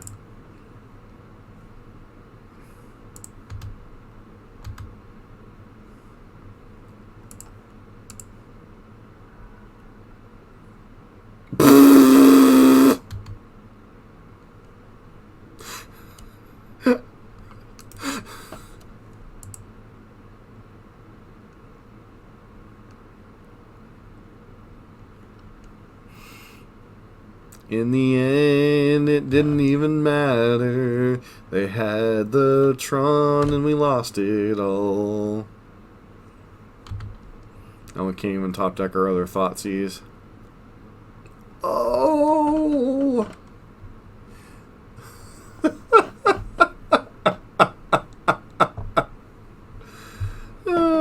We had one other Thoughtseize and we drew it, but we can't cast it.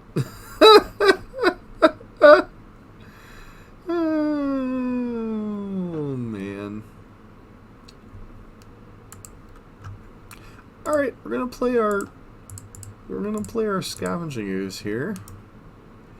And Skoos will let us not lose.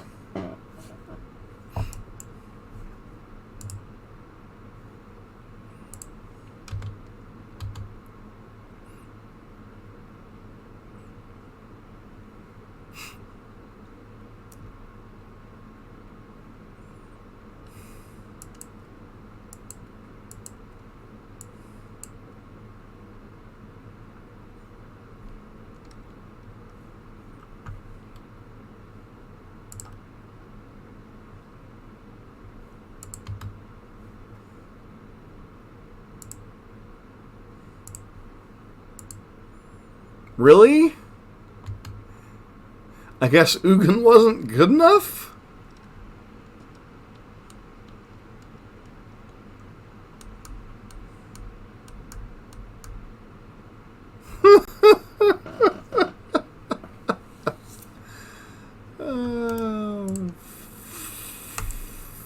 Liberty Gibbet.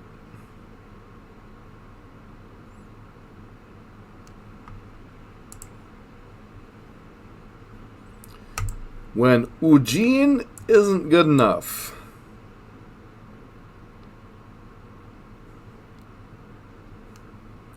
We're having great luck. We top decked our Thoughtseize. We needed to draw our other Thoughtseize and we top decked it. And then our opponent just ripped like a Tron player. Oh man. Why is it whenever I play Tron decks, it never looks that simple?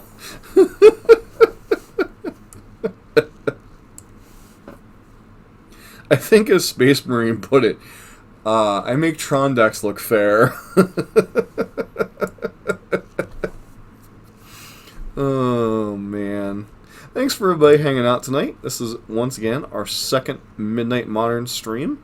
We'll be continuing this as many nights in a row as I can. Tomorrow night, I think I'm going to do something not Black Green X, because I really seem to attract the Uros and the Tron players. Hey, The Last God, thanks for the follow. Greatly, greatly appreciated. If I do play something Black Green X tomorrow night, it's definitely going to be Jund, and definitely not this deck. So I have... Wow, this hand's terrible. We're on the draw. Even if I were to draw a land, this hand still isn't good. Okay. This is much more of a Black-Green X hand. I am willing to work with this hand. And our opponent's going to 5, so that means we're either playing against Tron or Dredge, right? Liliana on the bottom.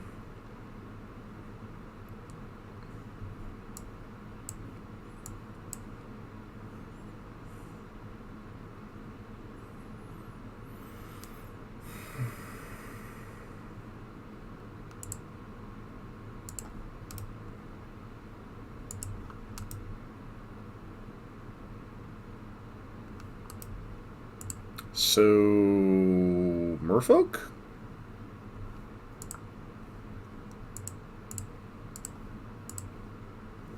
Merfolk or fairies?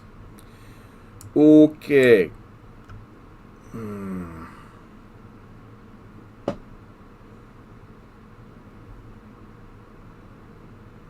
A control deck with a terrible first game hand.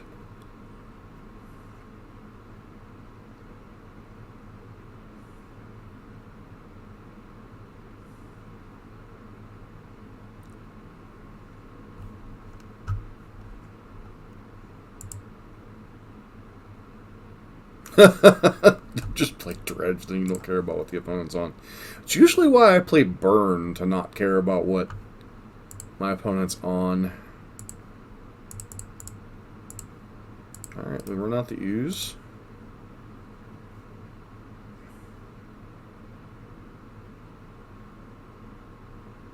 Just Rakdos Prowess with Luris. I mean, nothing too special.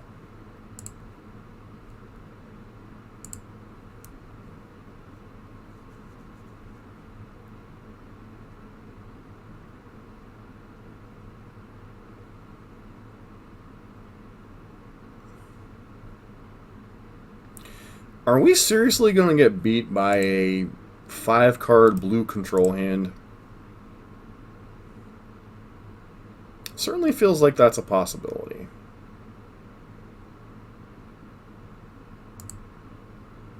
Do we just pitch Forest here? As crazy as that is. Taking a lot of damage. But I need white mana, so... Interesting to see what our opponent pitches here. Luris is the companion. I think we're... Are we pitching Batterskull or are we pitching Luris?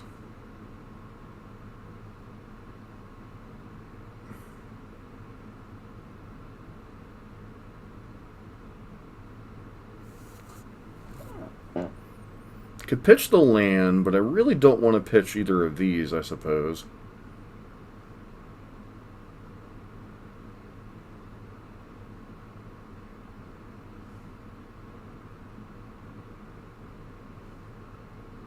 What do you guys think? What should I pitch here? Like, the skull's going to be hard to resolve through counter magic, but Luris just dies to their removal. This really feels like a bad spot.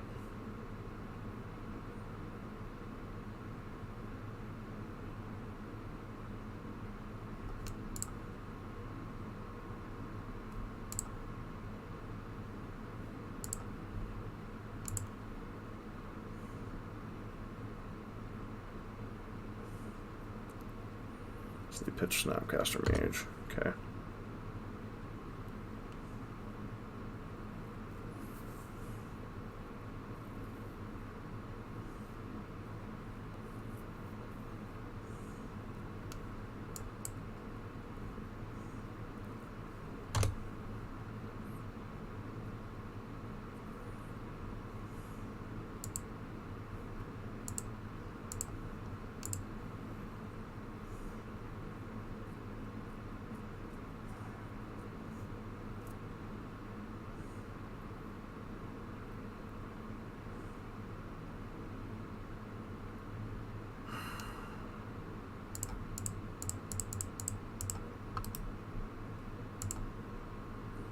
Feels bad playing this Lurrus for no value, but now they have to decide between killing Lurrus and killing Liliana.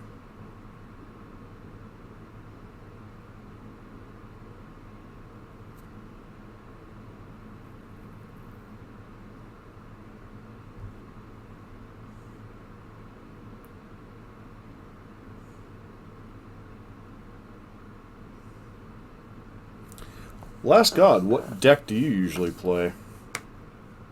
Alright, so they choose to kill Lurrus here.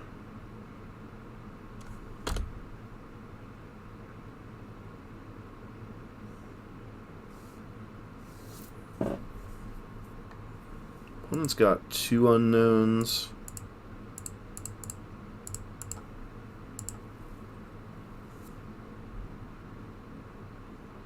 You draw a counterspell.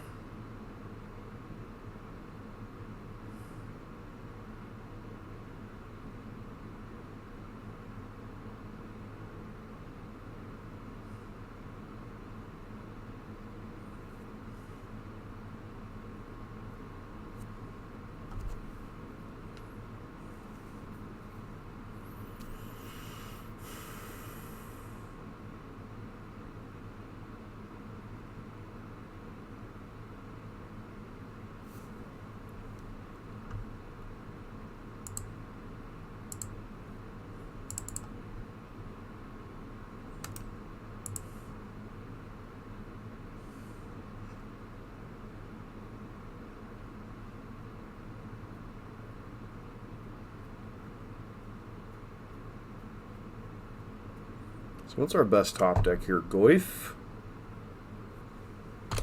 Okay.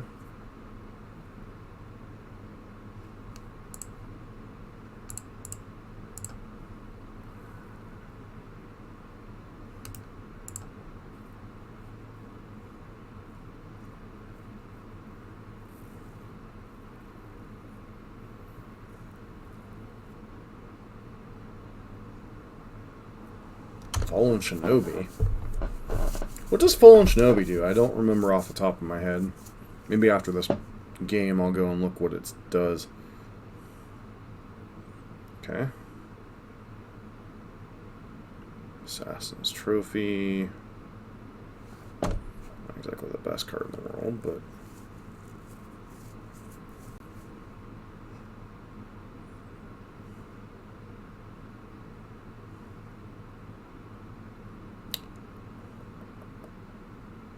Herding Opt. Yeah, that's fine, I guess. I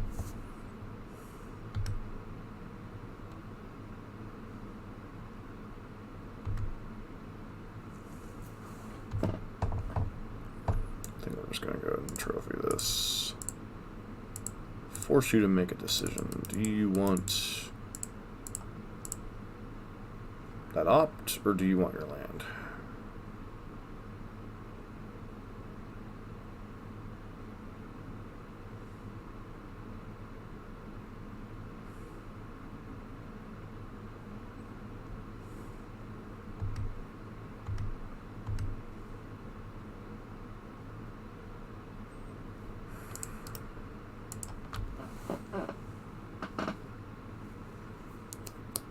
Pretty bad. They mulliganed to 5 and we still not in a great spot.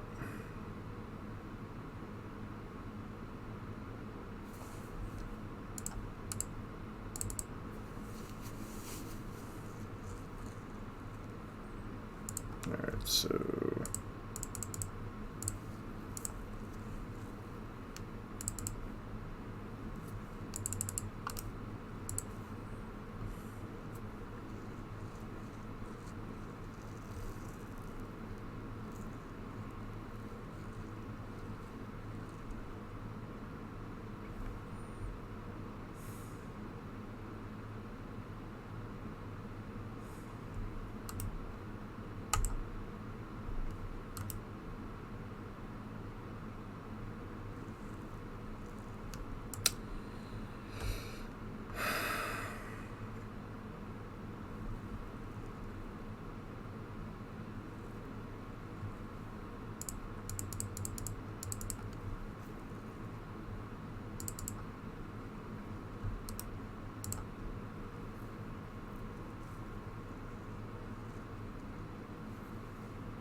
How?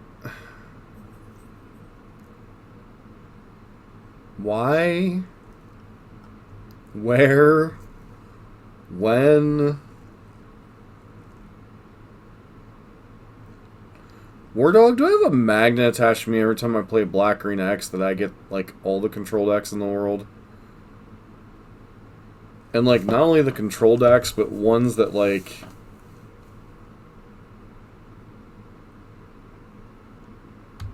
Yeah.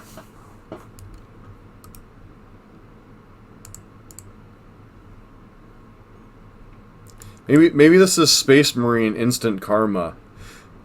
Like, you have defiled my great control decks. Now you will eat control decks for all eternity.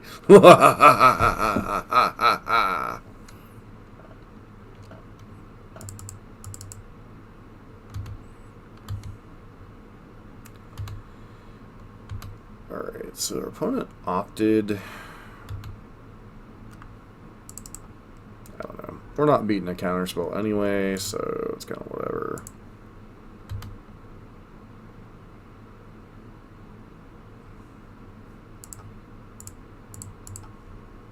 Does this resolve?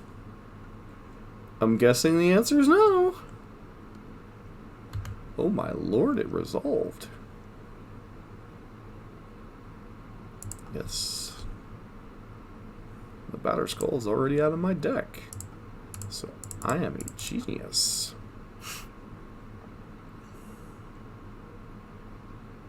Oh, but look who has the lightning bolt. Who's a good opponent?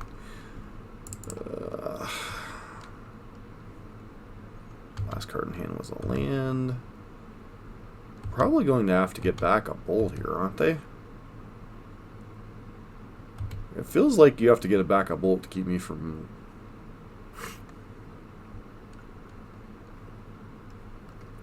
Mystic Sanctuary, such a well-designed Magic card.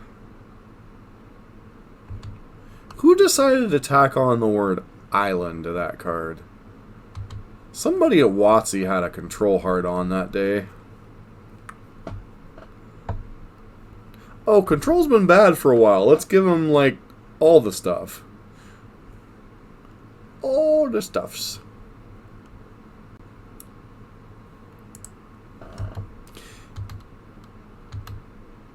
And they're not going to bold it right away.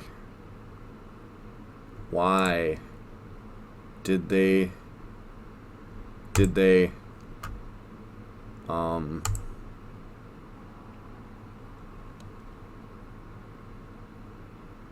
You literally put the bolt. You literally put the bolt in your hand to ultimate. You literally... You're too late. The ability's on the stack. You are losing your Ralzeric.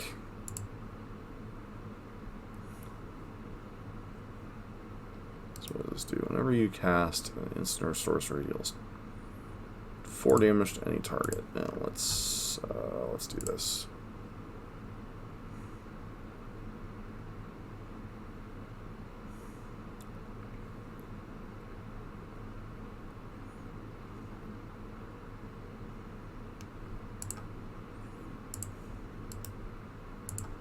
So are we dead? I think we might be dead, Jim. I think we might be dead.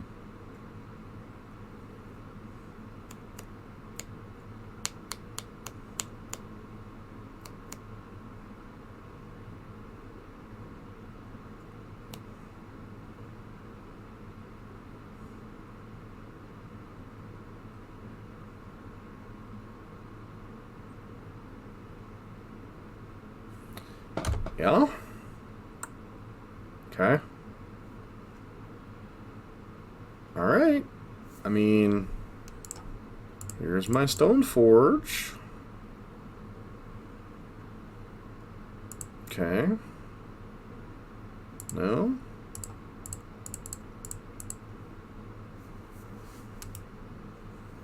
Fortunately, I think that can... Really? Sitting on Bolt. Okay. That was fun. I'm glad we played this game. Oh, we knew they had that Bolt anyway, right?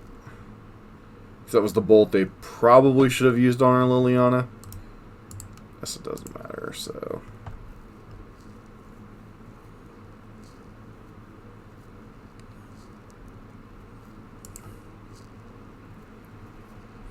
And by the way, for whoever is a control aficionado in the crowd, I am not anti-control. I will play control decks on occasion. I just think the control decks in Modern have had too many tools. Well, control in general has had too many tools the last year or so. It needed to improve, but I don't know that it needed to improve as much as it improved. Alright.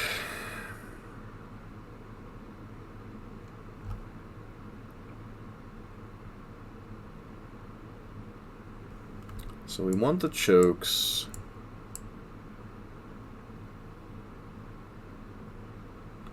We want Liliana the Last Hope.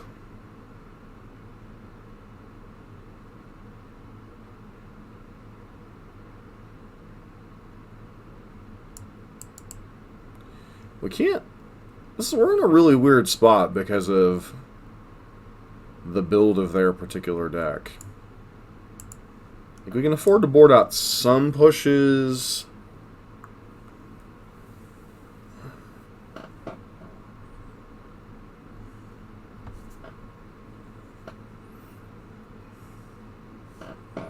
Brutality doesn't feel great against them. Plague Man's would be okay. Ashioks, I probably want a second Nihil Spellbomb more than the Ashioks in this style of matchup. And then, like, what else am I... Am I shaving a Lily of the Veil?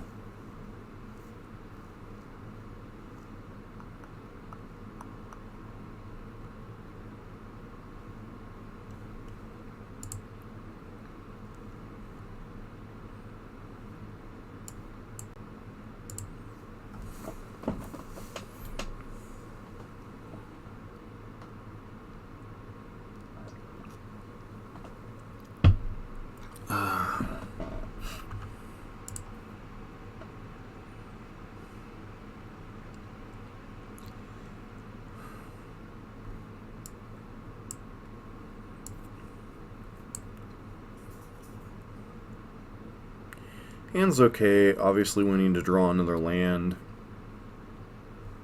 But I think this is a keep. Nihil Spellbomb into Ooze. Obviously, Basic Forest is a little bit awkward with our Stoneforge Mystic Liliana hand.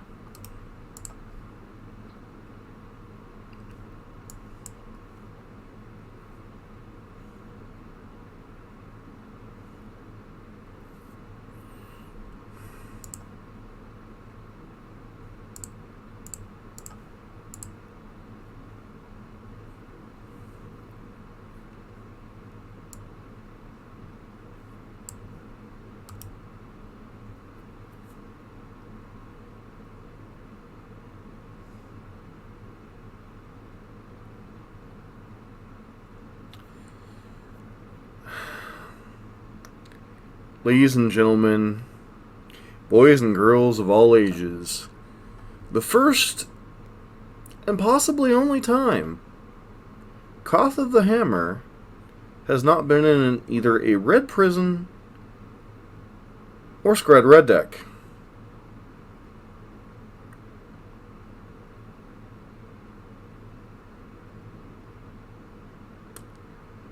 Stop, we're going to get hammer timed. Let me take Brazen Bar over here.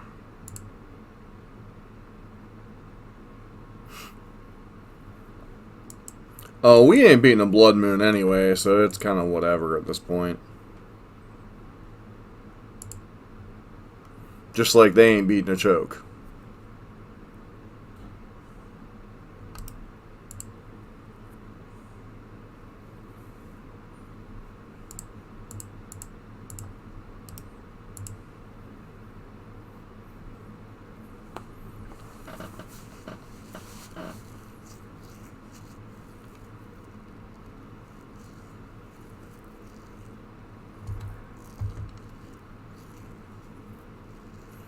Nobody ever said our opponent's deck had to make sense. They're playing Fairy Enclave, for Lord's sakes. Blood Moon? Here comes Blood Moon. Nope. Okay.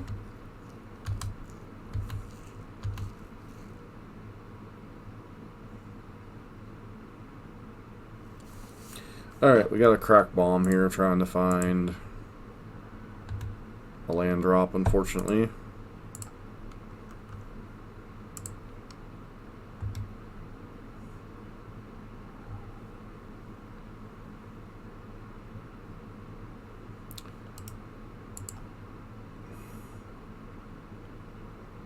Lands? Who needs lands?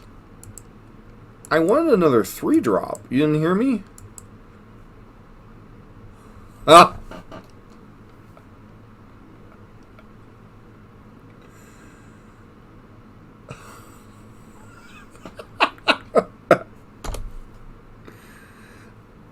Oh, well.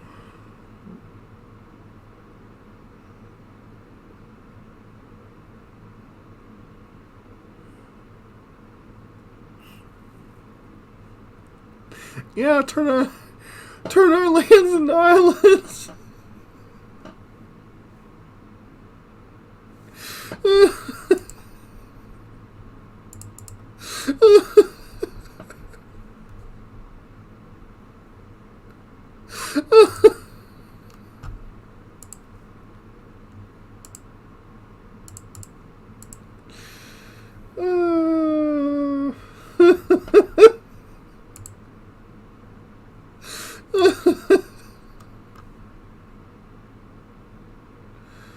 Oh, man.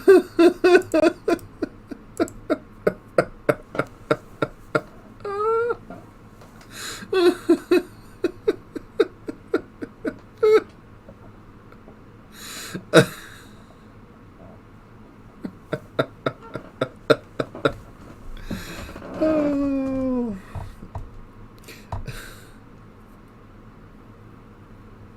All I can think of is, anybody here seen the line, seen the movie Gladiator with Russell Crowe?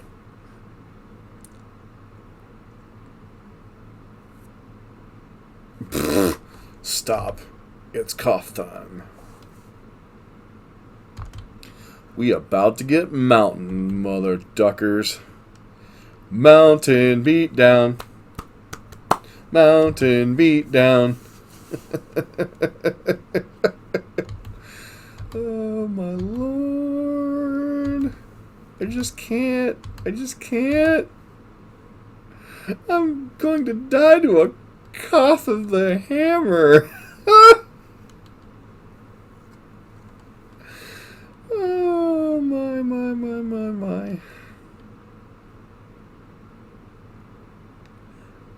I can't.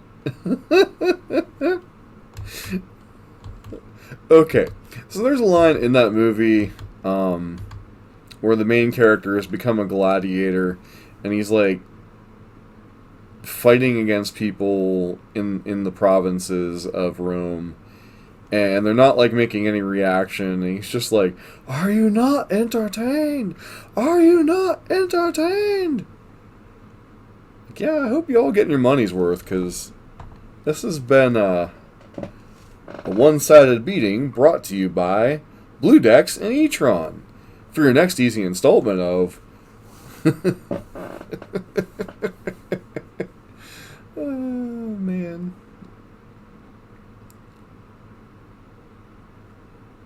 Yeah, is this not why you are here? Can't forget about that one.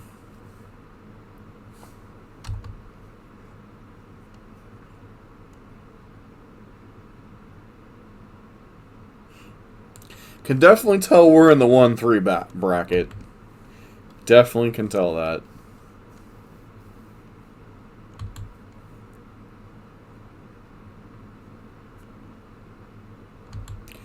Yep, just taking this. Taking a hit. Checking it twice.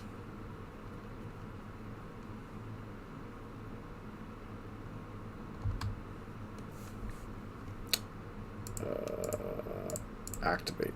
And if we get Vendilion clicked, I swear to God.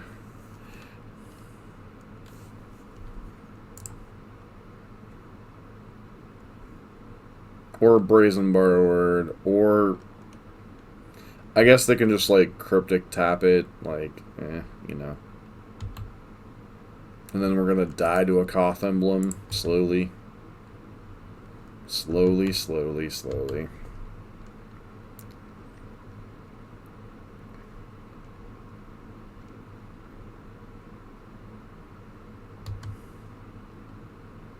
Actually, not so slowly, considering we're at, like, 6 life.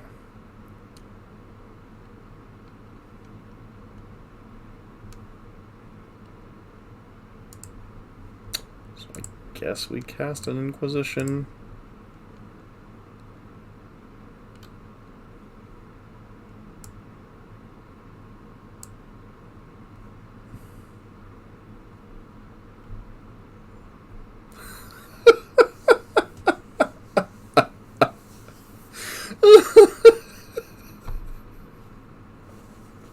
For those of you that can't see, my opponent has a Swerve in their deck.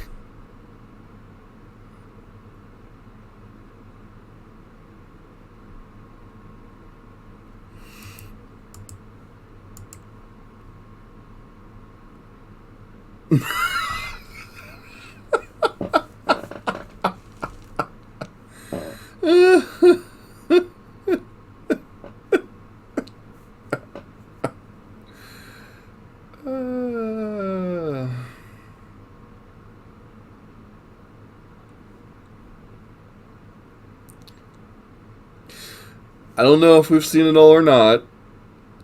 I guarantee you, the way these last 2 streams have gone, you will continue to see weird crap if you tune in. Now that's one red. I have no idea. I think it might be red. I think I know what you're... No, it's blue. Narset's Reversal. I think it's blue, Narset's Reversal.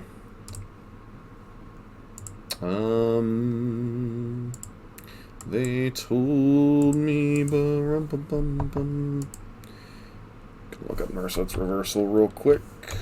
Narset's Reversal... No, Narset's Reversal is a little bit differently. It very well might be. Who knows? Magic's a weird game. People play weird things.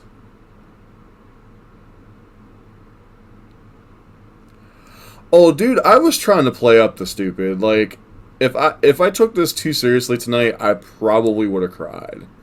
Like, if I would have Space Marine this crap, I really would have been, like, melting down. But this was just funny stuff. Like, if it could go wrong, it went wrong. So, Abzan Stoneblade. We learned absolutely nothing other than we suck against Etron and we suck against Blue Jacks. News at 11.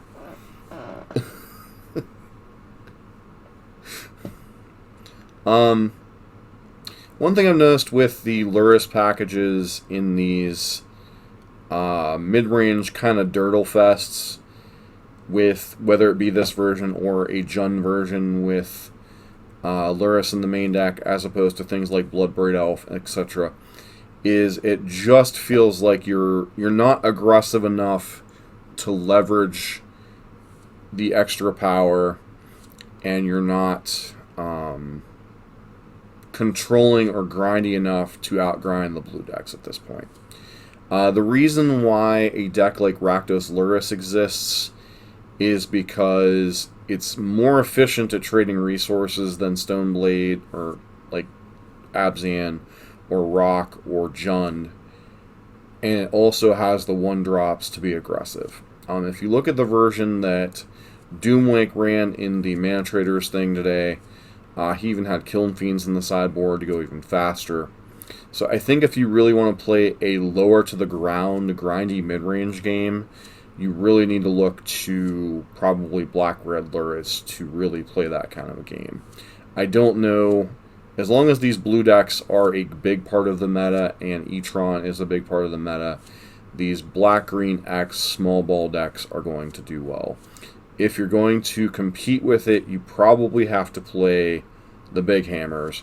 You probably have to play the Bloodbraid Elves, the Seasoned Pyros, the Clothuses, the just as much power as you can cram into your deck, much like Gruul does. The small ball, kind of grindy, kind of not aggressive, but not controlling. You know, we had some games where we stole against the blue decks. Don't get me wrong, you can win games. But this just kind of highlighted in my last league that I played, Lurrus Jund as well, really kind of highlighted that this small ball deck is not going to do well, especially if you keep running into the Uro and E-Tron decks. Now, if you run into the humans or the burn decks or, you know, like ad nauseum, etc., this deck's going to do very well. So, I don't want to, like, piss on this kind of deck and be like, it sucks. It's just, when you run into... The problem with a rock-based strategy is you, like, I think, was it you last got? Somebody said, you pick, like, 2 or 3 decks, you're going to beat those, and then you're going to lose to everything else. You're not aggressive enough to leverage against other decks. You're not controlling enough to grind with all the new tools Control has. So... if you're good at calling a meta and good at, like, figuring out what the top 2 or 3 decks of a weekend are going to be, you can do great with a rock deck. A rock variant. Black-Green X, whether it be Jund, Rock, Abzan. But I don't know that the Lurrus, like, even with Stoneforge Mystic as additional Tarmogoyf-esque threats, you're just not aggressive enough. So, as far as, and that's kind of my wrap up on the thing. I'm still going to be here on stream, but I'm wrapping up the